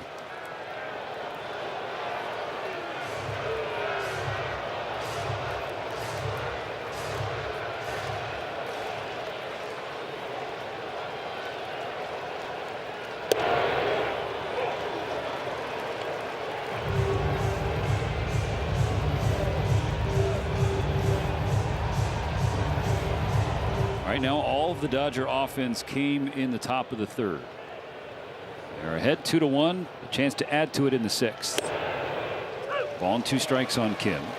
Dalton Rushing and Kiké Hernández started that inning with back-to-back hits. Rushing singled, Kiké homer. The rest of the game, the Dodgers are 2 for 17 with 10 strikeouts. On a 1-2, Bizzardo misses down and in.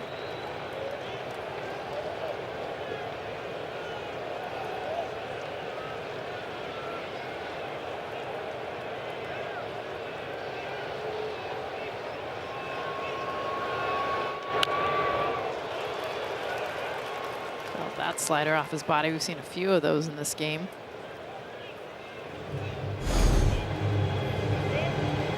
Continuing to come inside right off right thigh.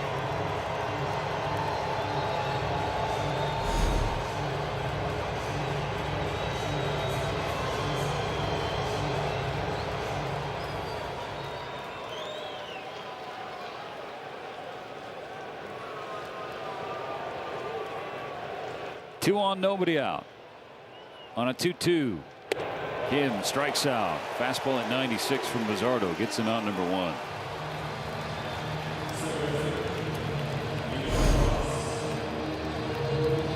Two-seam running away from left-handed batter Kim. After he just fouled the ball off of his thigh on a pitch coming inside, he gets him out of way.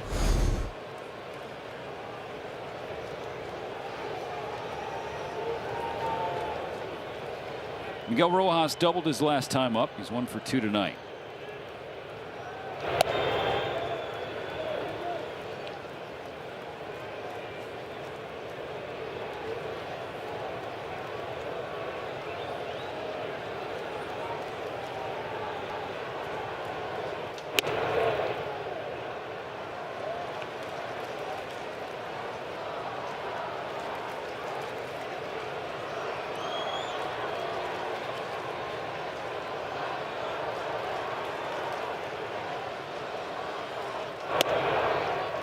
Two balls and a strike.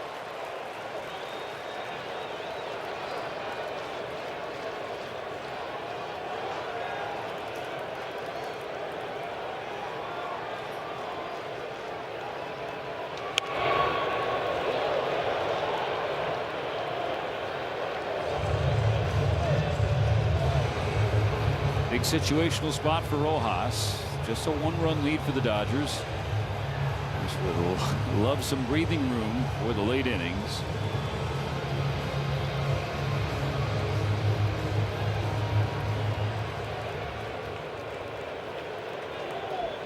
Kim came up empty. Now 1 out, and now another 2-2 pitch. Another foul ball. That's what we've seen from Miggy Rowe and all his at-bats. Doubled his last time up. First at bat, he got up to 10 pitches. Continuing to grind and battle.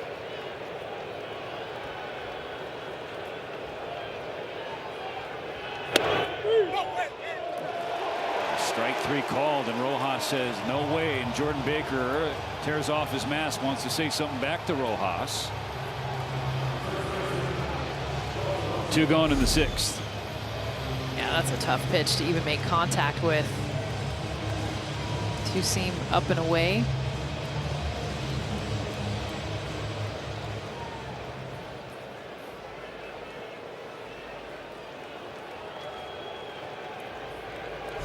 After back-to-back base runners, back-to-back strikeouts.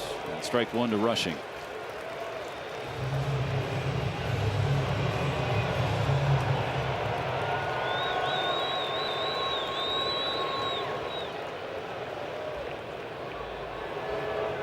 Rushing starting at first base tonight with Freddie Freeman getting the day off. An infield single in the 3rd, scored on Kiké's homer, then struck out in the 4th. Back up in the 6th.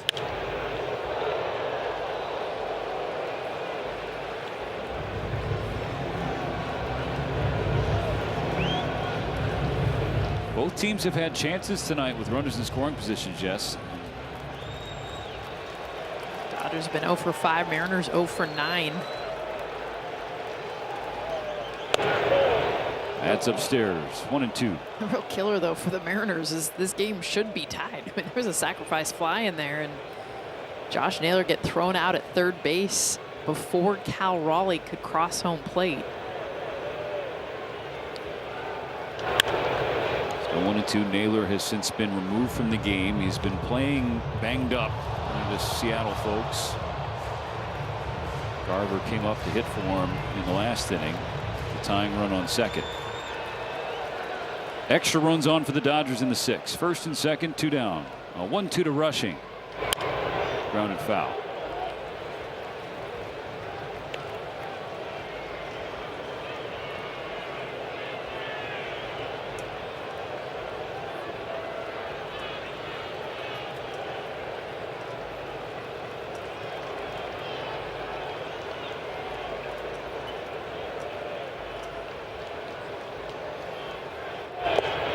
In the dirt, full count.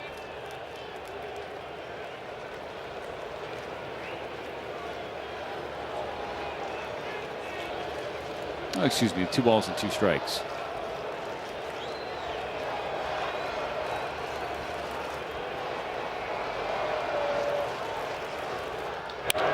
Line drive, base hit, right field for Rushing. Green light for Conforto. The throw home is off target. 3-1 Dodgers. Second 2-strike hit of this inning. In fact, all 3 batters that reach base, all coming on 2 strikes to be able to work themselves back in accounts, fouling off pitches. And a beautiful job here from Rushing. You see him choke up a little bit on the bat and then takes the 2-seam, drives it out into right field. The first hit of the game for the Dodgers with runners in scoring position. Dalton Rushing's first RBI since the 27th of August. Knocks Bizzardo out of the game, forces a pitching change for Seattle. 3-1 LA, 2-on-2 out in the 6th.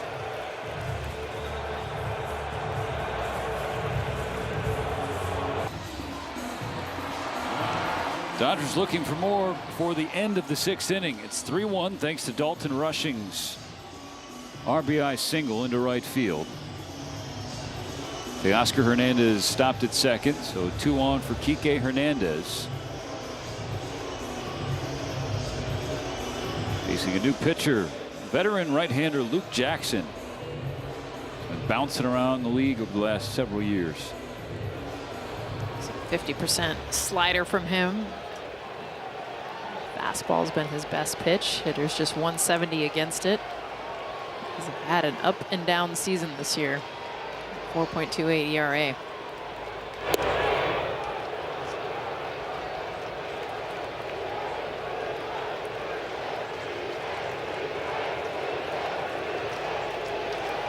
Hernandez 1 for 2 with a 2-run homer tonight. 1 for 5 lifetime against Jackson. Chases a pitch downstairs, 1-1.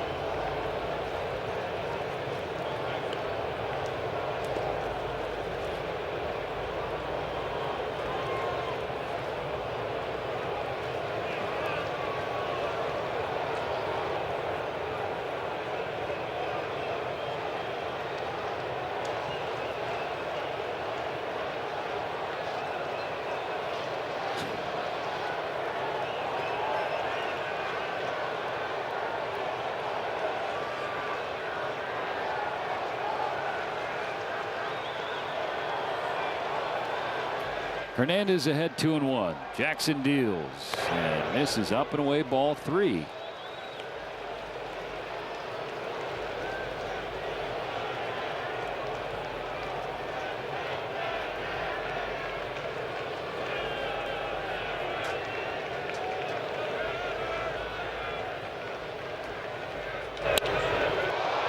One hopper played well at short by Crawford. He flips to second to get Rushing. Brent Rortvedt would come to the plate. 3-1 Dodgers, though, as we're in the middle of the 6th.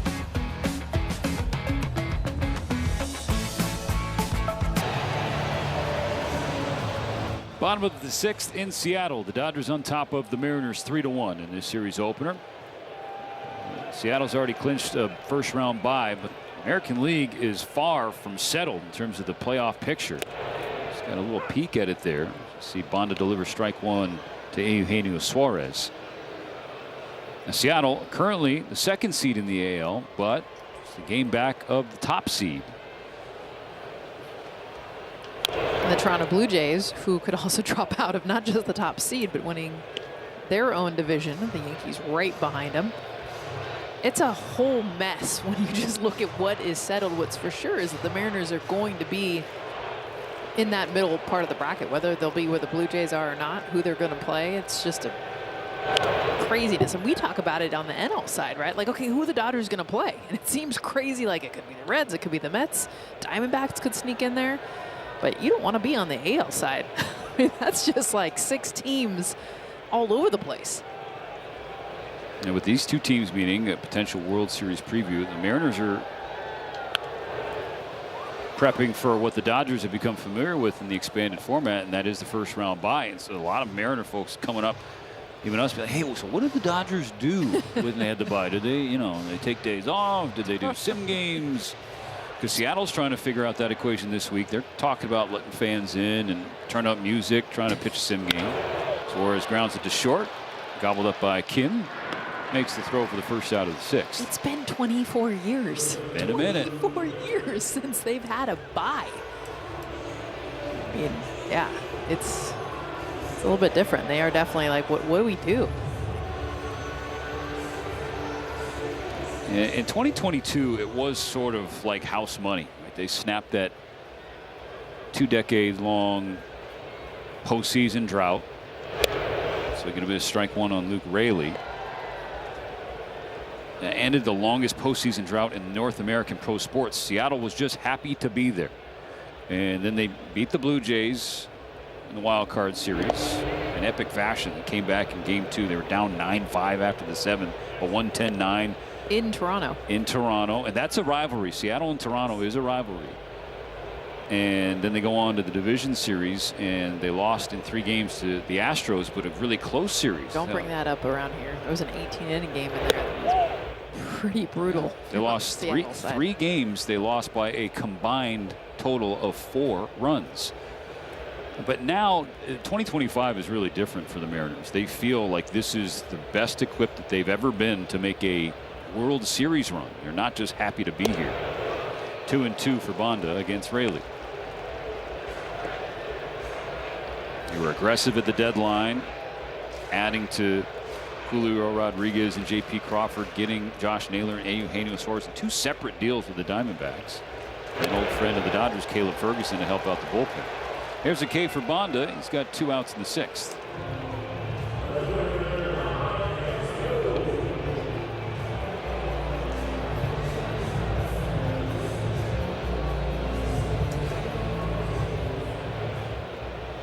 I think the biggest question for the Mariners is, can the offense continue? They've always been a story of pitching, and that's kind of always been their MO, especially heading into October. Popped up, shallow left center field. Who's got it? Andy Pajes does. Banda sets the Mariners down in order in the 6th.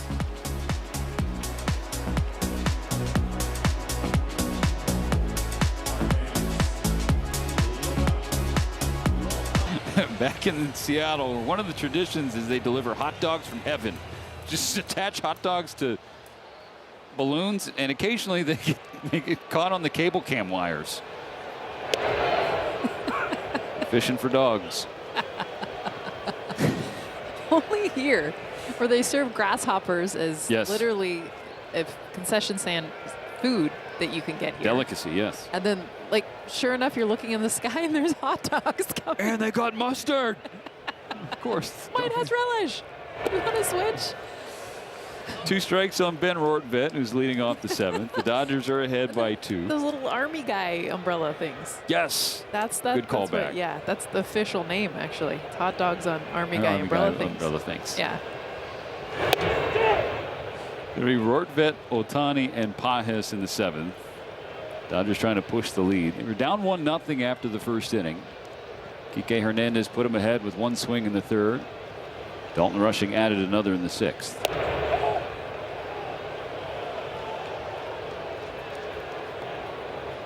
Down in the Dodger bullpen. Yes. Roki Sasaki. Dave Roberts told the media before today's game that one of the objectives tonight was getting Roki in there, get him comfortable pitching 2 times in 3 days.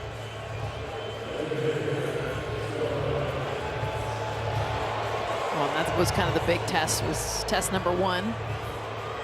Can he come in and throw, which he proved more than that in Arizona, and then can he rebound and be able to pitch multiple days in a week?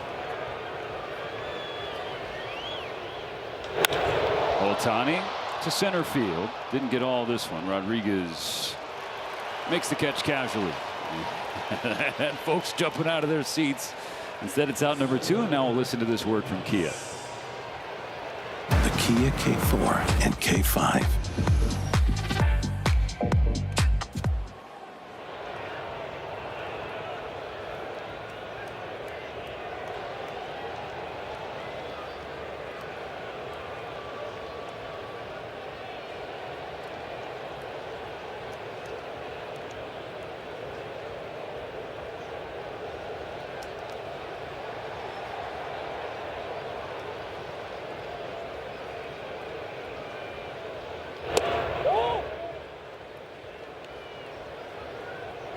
called ball one on Andy Pages.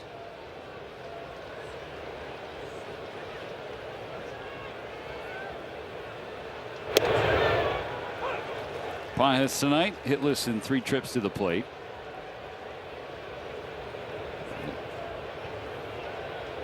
He's been hitting it well the last couple of weeks.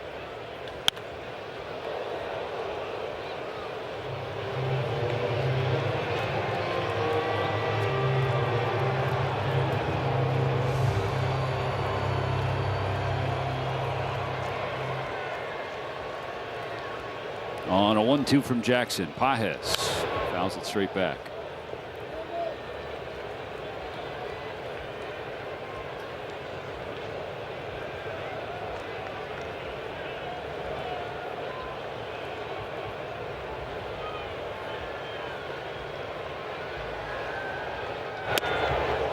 Strike 3 swinging, book-ending Ks for Jackson in a 1-2-3-7. It's time for the 7th inning stretch. Brought to you by Sit and Sleep, SoCal's most trusted mattress store.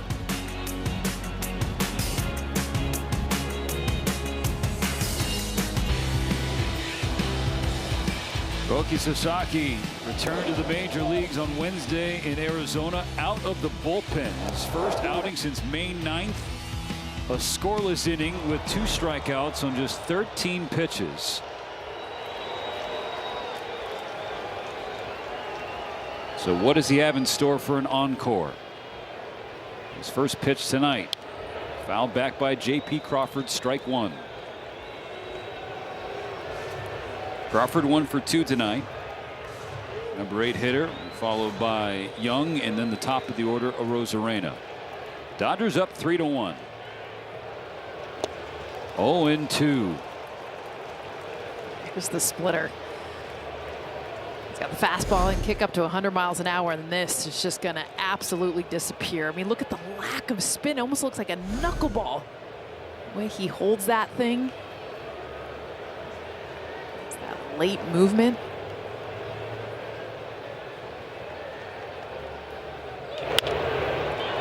Grounded weakly to the left side. Tough play, but Kiké makes it. He was playing deep in the hole against the lefty. Crawford goes to his right, throws across his body for the first out. Well, we've seen so many infield hits just kind of weakly hit and then get down the line, get on base. Kiké Hernández having to come a long ways. Look at where he's playing, basically shortstop. Going all the way 5'6" hole across his body. Made that play look a whole lot easier than it really is. Helps out Roki a ton too. Getting outs. That outing from Sasaki, it was so exciting to so many people. The fact that he was even pitching in that situation was a surprise, but to then see him execute the way he did, Jess. And I think for once in his career, at least here in a Dodger uniform, the expectation was low. It wasn't a big expectation to come in and absolutely dominate. Fly to left, slicing toward the line. Conforto runs out of room as it drops foul. That's strike 2. Obviously, that was expectation for him starting the year. Just a ton of pressure. Knew the stuff was there. I thought, okay, this guy's going to absolutely dominate. Could not command the strike zone, and a lot of that was more mental than anything. Him spending the last time, yes, on the injured list, but also working on mechanics, mentality, and he came in. There was very low expectation. He exceeded everything. Definitely a different role for him. Something they talked about too is not having the whole entire day to have to think about it. I mean, warmed up for maybe 7 minutes in the bullpen, just went out there and did his thing. On a 1-2, Sasaki strikes him out with 100. See that look from Cole Young after 100 miles an hour swing and miss. I mean, just dotted. And then he looks at Roki like, where did that just come from? And that's the thing, right, Jess? Look at that look. Like, really? Now the lineup turns over. Triple digits at the top of the zone. Strike 1 on Arozarena. That's where he was trying to live when he was starting the year. Fastball up. It really wasn't fooling anybody. Now you got it working down. Play off the fork. Fly ball left left field hit pretty well. This ball's got carry. It's off the top of the wall. Arozarena rounding first. The throw from Conforto is wide. And so Arozarena gets into scoring position with 2 outs.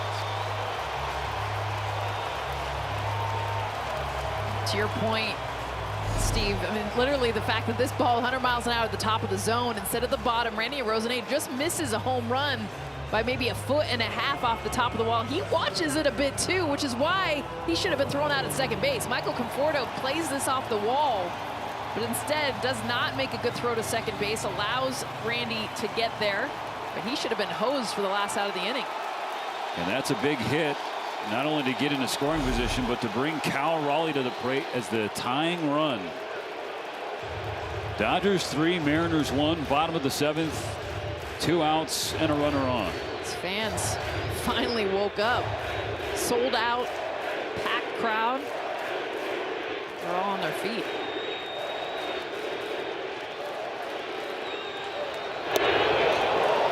Gets him swinging 0-2.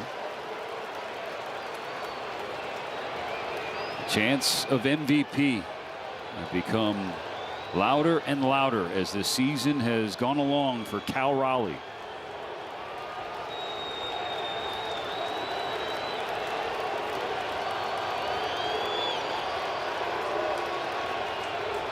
Here comes the 0-2. Got him swinging. Sasaki sizzles again out of the bullpen. Comes back with the splitter to get the biggest hitter in this Mariner lineup for out number 3.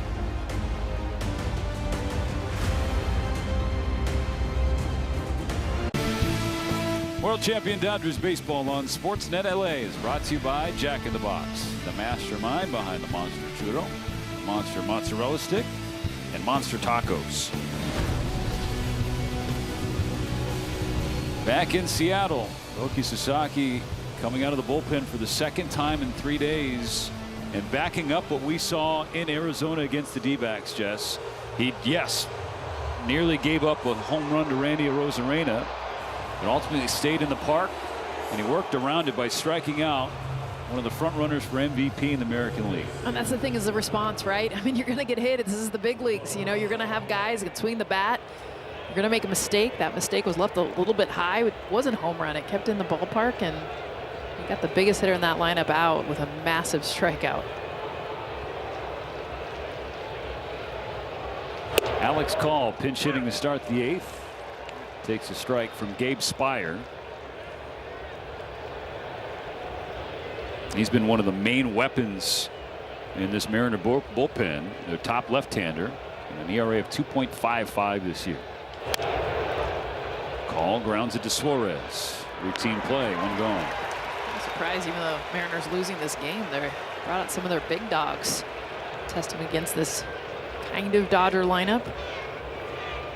Spire 75th appearance. You're not going to see a guy more used really in the big leagues than Gabe Spire. Hasn't given up an earned run since September 6th.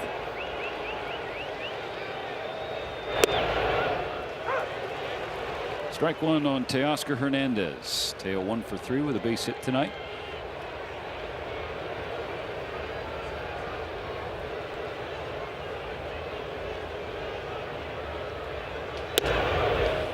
At this point, it's a conclusion that the numbers will be down for Teo from where they were a year ago, but the important thing for him and the Dodgers is capturing the postseason form, the big swings for the big stage.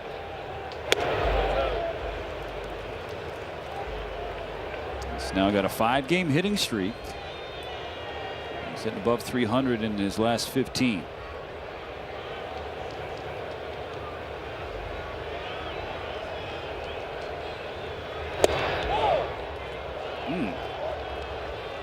All 3. That's been consistently not called. Bottom of the zone at the knees, whether it's a slider, a fastball.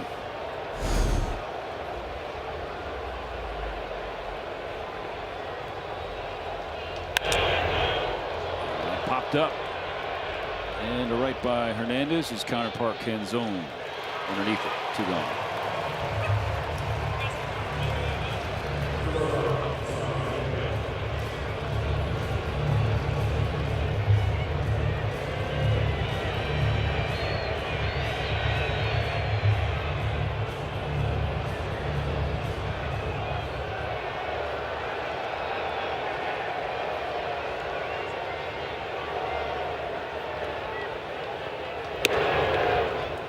Ball one in on Ha-Seong Kim.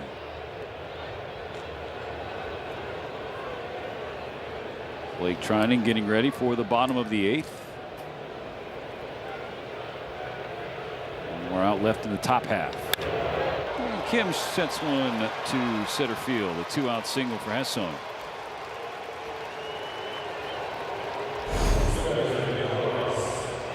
Nice job taking fastball top of the zone. Short swing.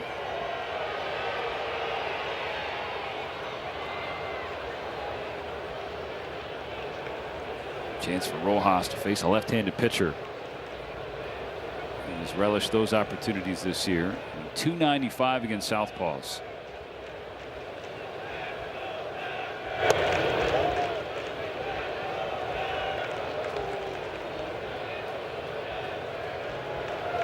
Tried a double sandwich between a pop out and a strikeout.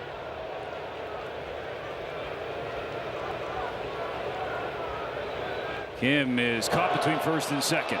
He's in a rundown. And he runs right into Rayleigh's tag. Tried to time up Spire, and he mistimed it. That ends the 8th inning. The Dodgers need 6 more outs. They're up 3-1.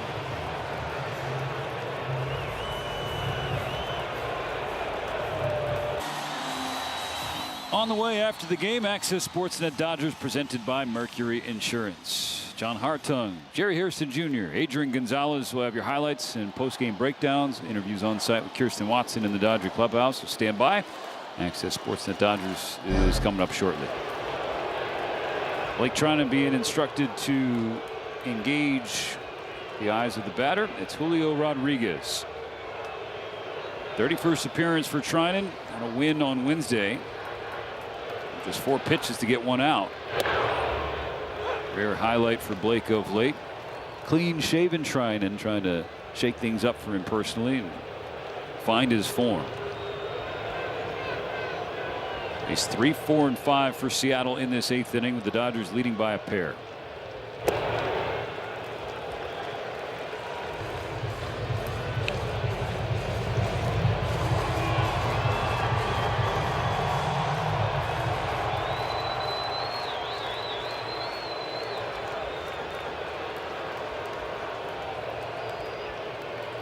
On a 1-1, Rodriguez lays off the sweeper. That's what we've seen for the majority of this year, Jess. Opposing hitters comfortable just taking the sweeper, which is one of Trinan's trademarks. Especially out of the zone, it gets a lot of chase on that pitch. 3-1.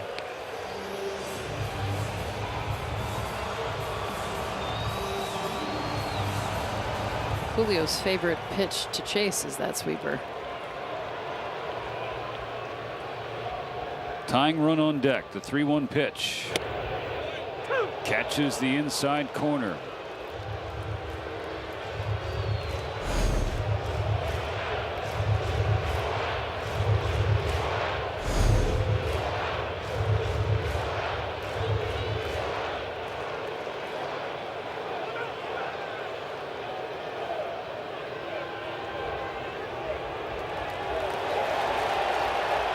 They're giving Rodriguez first base, and once again he did not engage.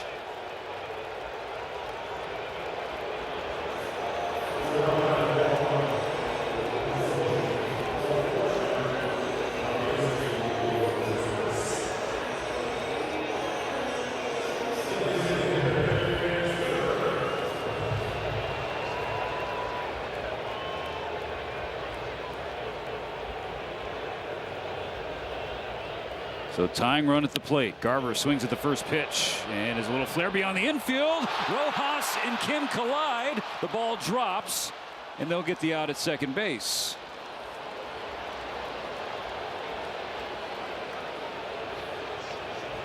So the Dodgers will take that trade. Rodriguez off the bases and Garver now on it. Yeah, this actually works out for LA better than Seattle. Good opportunity there for communication. Miguel Rojas immediately talking to Kim afterwards.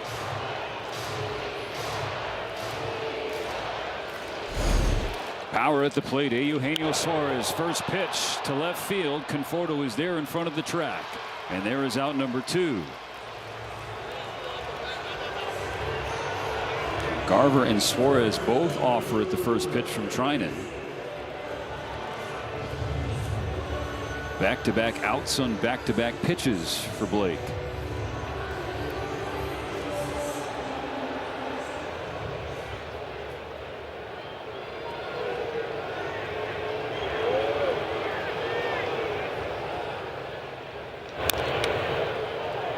And Raley also swings at the first pitch, fouls away a strike.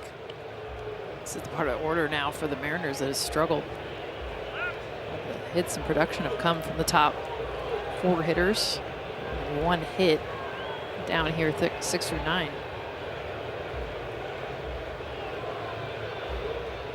Two outs, runner on first. Broken back, ground ball to the right side. Diving stop by Rojas. Tries to get it to second. A terrific effort, but ultimately an infield single for Raley.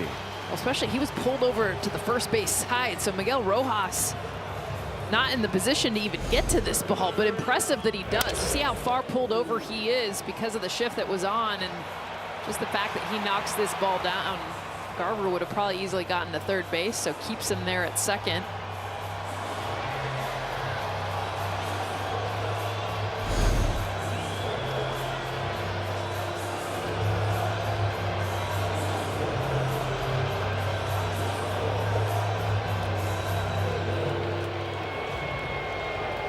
Tying runs on for Seattle in the bottom of the 8th.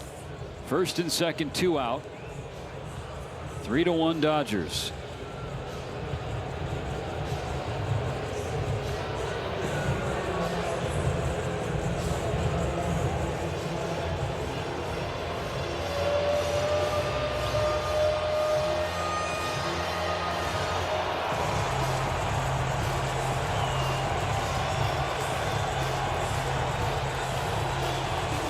After the mound visit from Mark Pryor, decibel levels rise here at T-Mobile Park, and now the home crowd rises.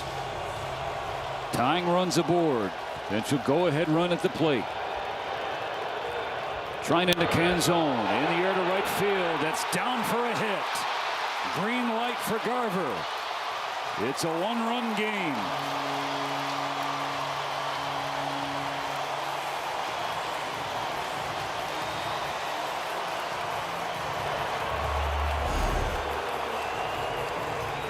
Zone gets the sweeper down in the zone. Not a bad pitch, actually. Down below the knees on the inside part of the plate. Just drops the barrel onto it for a hit.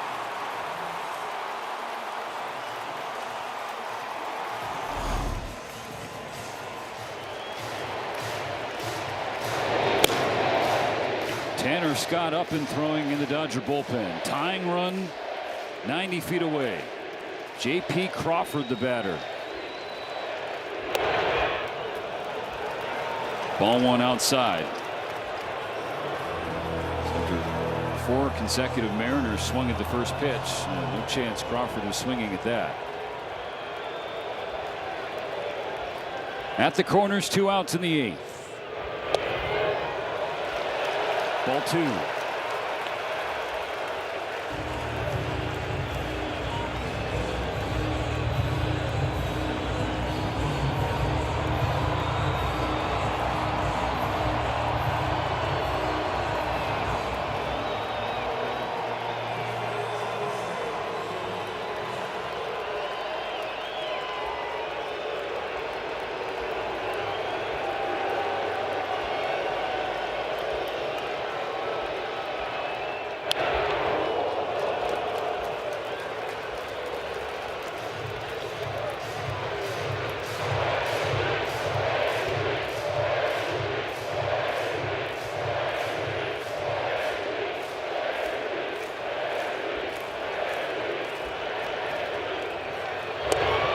Big swing and a miss, 2-2.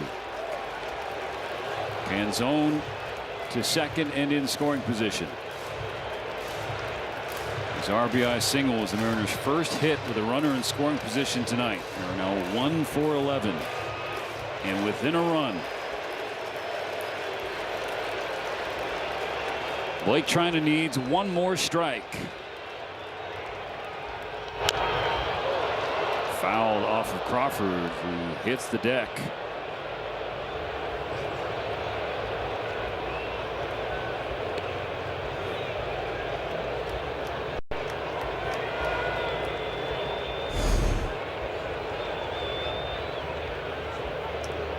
Oh, shin.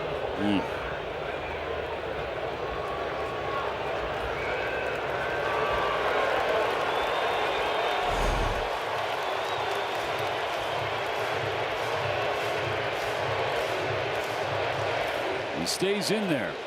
2 on, 2 out, 2 balls and 2 strikes. Cute foul. You got to go back in there with the sweeper. We've seen JP in this at bat. He's chased it twice. Neither pitch has been a strike. And he fouled off his shin. About 6 inches off the plate in. Go back in there with that same pitch. Blake trying to hold the line and the lead.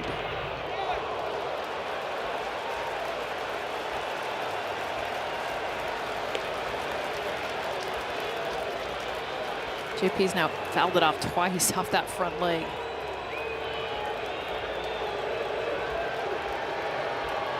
He's scooted off the plate now too.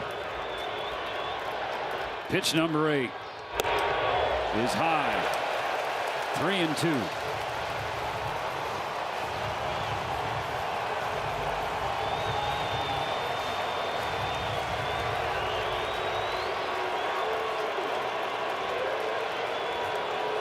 The count matches the score. Here's the payoff pitch. We'll do it again. You give JP credit. I mean, those are not strikes. That is a swing and miss pitch off the plate. He's just finding a way to foul it off, whether it's off his body or down the line.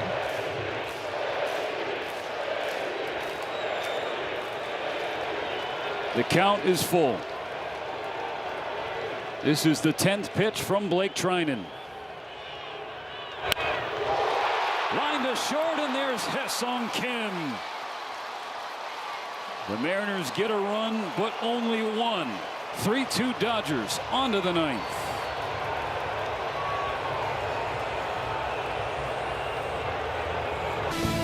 Dodgers are playing at home next Tuesday. If you want to get your postseason tickets, see more of this. Yeah. I'm on sale now. Visit Dodgers.com/postseason. Take it away, Nelly. What do you got? Silence. Oh, so I was waiting for the graphic to be removed. Oh, we got to wait till 10 o'clock. Sorry. Or just visit the link. 3-2 Dodgers, top of the 9th inning. Miguel Rojas leading off. Chops one to short, and that's the first out on one pitch thrown in this inning. So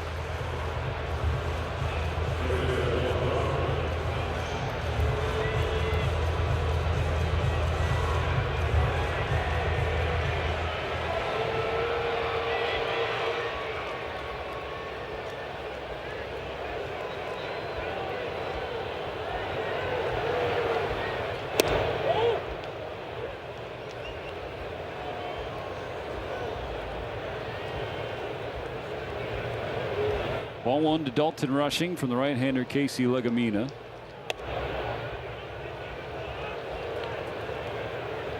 Right now, Rushing has the game-winning swing tonight.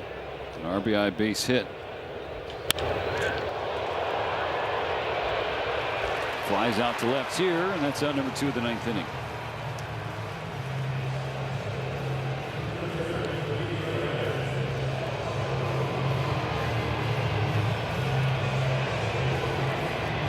Kiké Hernández has the loudest swing.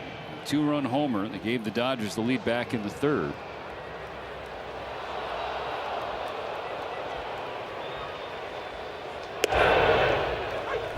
After Dalton Rushing got on at bat prior, Kiké Hernández a 2-run shot. Getting to this 2-seam fastball inside part of the plate. Got out of here in a hurry and smelling October.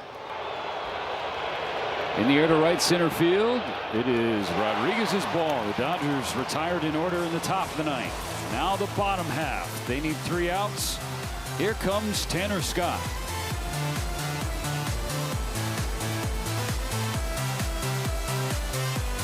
The game for the Dodgers back in the third inning, what ended up proving to be a huge outfield assist for Andy Pages. Catches what would have been the sac fly, double play to Josh Naylor to get him out of third base. That is right before Cal Raleigh was able to score. And that would be the tying run up until this point. So that double play, the 10th outfield assist, by the way, from Pages. After 6 most in all of baseball, as Tanner Scott now into this game in the 9th inning. The Dodgers are up 3-2. Need 3 more outs. A pinch hitter to start for Seattle. The switch hitting Leo Rivas. Strike 1 from Scott.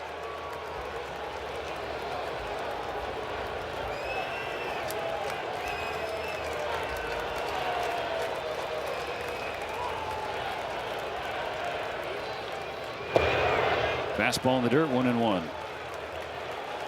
Well, the Mariners have had some magic here at home. 10 walk-off wins. They're 31-21 in 1-run games, and Rivas recently contributed to that mark.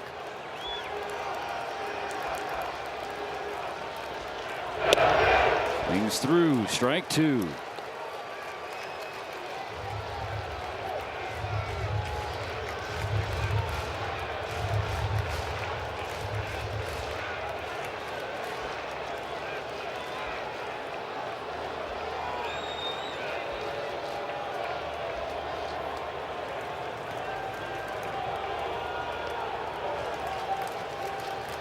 On a 1-2 pitch, Rivas does not offer the fastball away.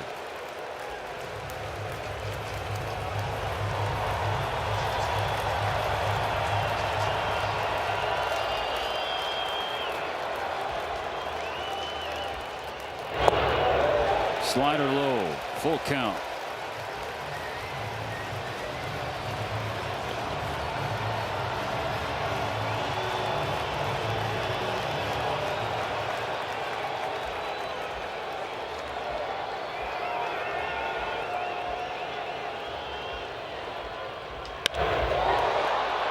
High in the air, playable in left center field for Pages. 1 gone.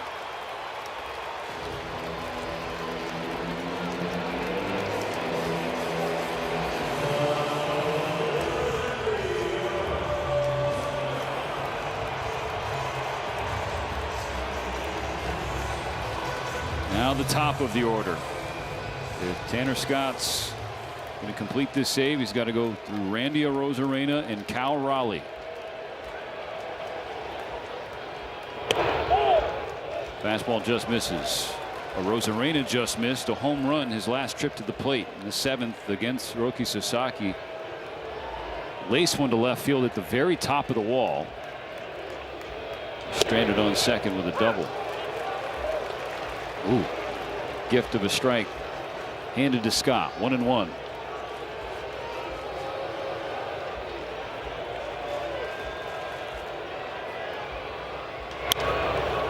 Fouled away, 1-2.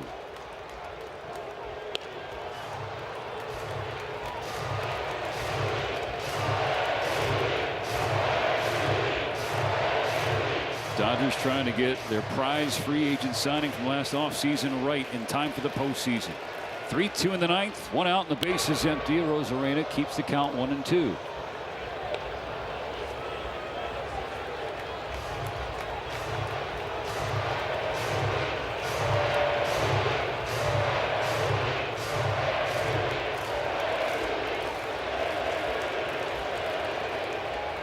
Sits him down with 97. Massive strikeout for Tanner Scott. Just to be able to come in after a lot of foul balls with this in a bat. 97 miles an hour, top of the zone to get the swing and miss at the top of the order. 2 outs now here in the 9th. 1 more out to go. You hear the MVP chants, because here's Cal Raleigh. First pitch down the left field line. Fair ball into the corner. Tying run gets into second with 2 outs in the bottom of the 9th.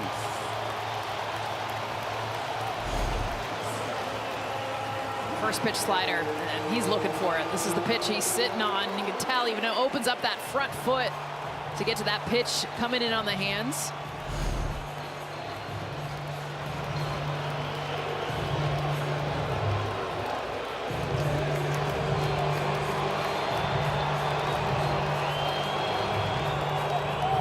Up at this infield right now, too, rallying around Tanner Scott.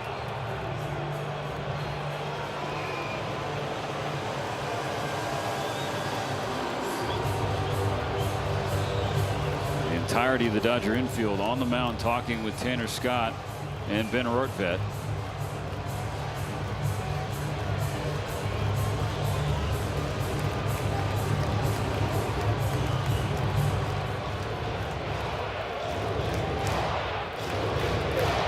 Yep, Dave Roberts putting up 4 fingers. And so Julio Rodriguez intentionally walked for the 2nd time tonight.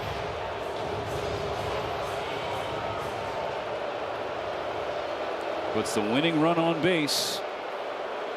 This is where Josh Naylor, missing in this lineup, came out of the game, possible injury. So in this 4-hole is now Mitch Garver, a very different hitter than what Naylor has brought to this Mariners offense.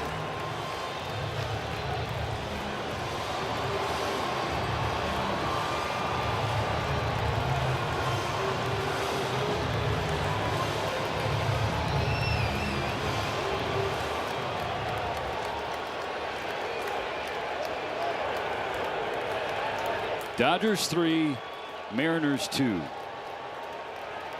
LA needs 1 more out. Swinging, strike 1 on Garver.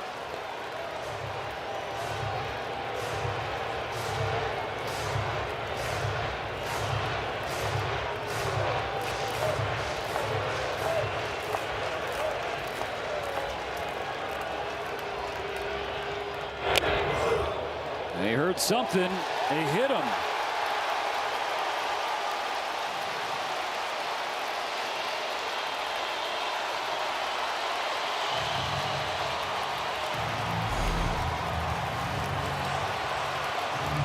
This is with the fastball right off that back forearm.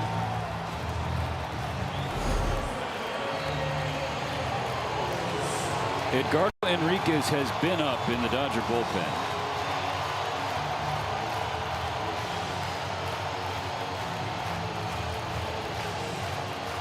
Eugenio Suarez. Bases loaded, 2 outs in the 9th. The Dodgers ahead by a run. The first pitch from Scott. Cut on and missed, strike 1. Suarez tonight is 0 for 4.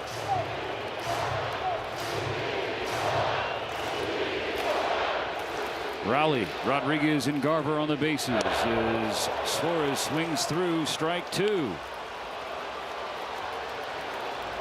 Don't give him a strike. 2 sliders out of the zone. Gino swinging out of his shoes.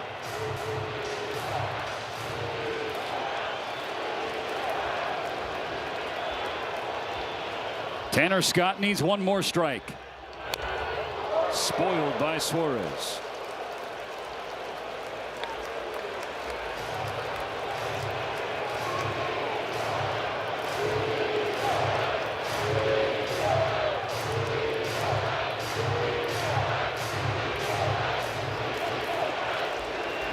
This is a massive out for Tanner Scott in so many ways. Can he get it? Fastball low, a ball and 2 strikes.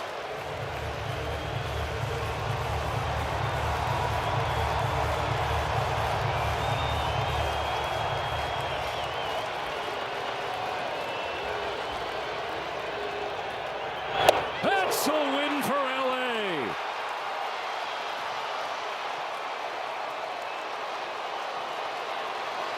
The Mariners leave them loaded in the bottom of the 9th. The Dodgers hang on to win the opener. 3-2 the final. Massive pitch. Came back with the slider. Got him to swing and miss. First 2 pitches. Gets strike 3 and a big bat in Suarez. 49 home runs on the year to end this game.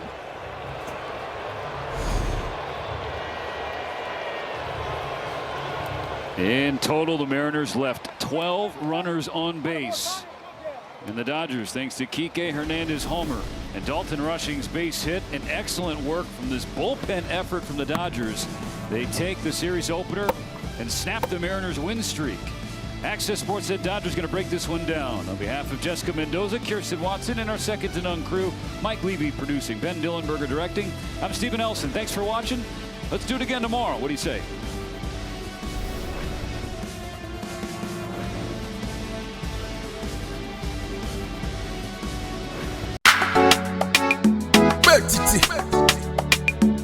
God bless you. I'm up on this one again. No. Double pro. I met this girl last December. Her name na Monica. She sent me her picture from Twitter. She dey always wear short Nika tie. Monica too fine, no, but Monica too like money. I spend money for Monica. She still the follow. She still the waka. See Monica with trendy boy. I see Monica with the pro. I see Monica with some more healer. GC, now we think this up. God forbid Monica. Monica no be wife material. Too much money for Monica. I buy many things for Monica. Yeah. School fees for your brother. Christmas clothes for your sister, plenty wrapper for your mother. I buy your father Okada tie. She still the waka. She still the follow. God forbid Monica. Monica no be wife material. If you get money, Monica go stay with you. If you not go get money, Monica fit stay with you. Monica, follow. If you get big things, she swallow. If you don't get, borrow. Monica no day for Kalika, fi shame you. If you're today, no be the same you. Why can't they love the same you? Monica, when I see for Facebook, Monica go far away. Monica dey with that day. Fuck me, I go away. When tell me I like it. Just you can't spend money. Monica want come party. If you no come concert, Monica no be Dundee, she like Dundees. Come to my place, she go run, come. I swear she go run, come. She see me take out money, she go shake bum. She go shake bum. She dey pepper for my class, say I lick dum. I say I lick dum. She do light skin, that she know they use condom. I swear she know they use condom. Monica, oh, Monica go kill the best, yo. Too much money for Monica. I buy many things for Monica. Yeah.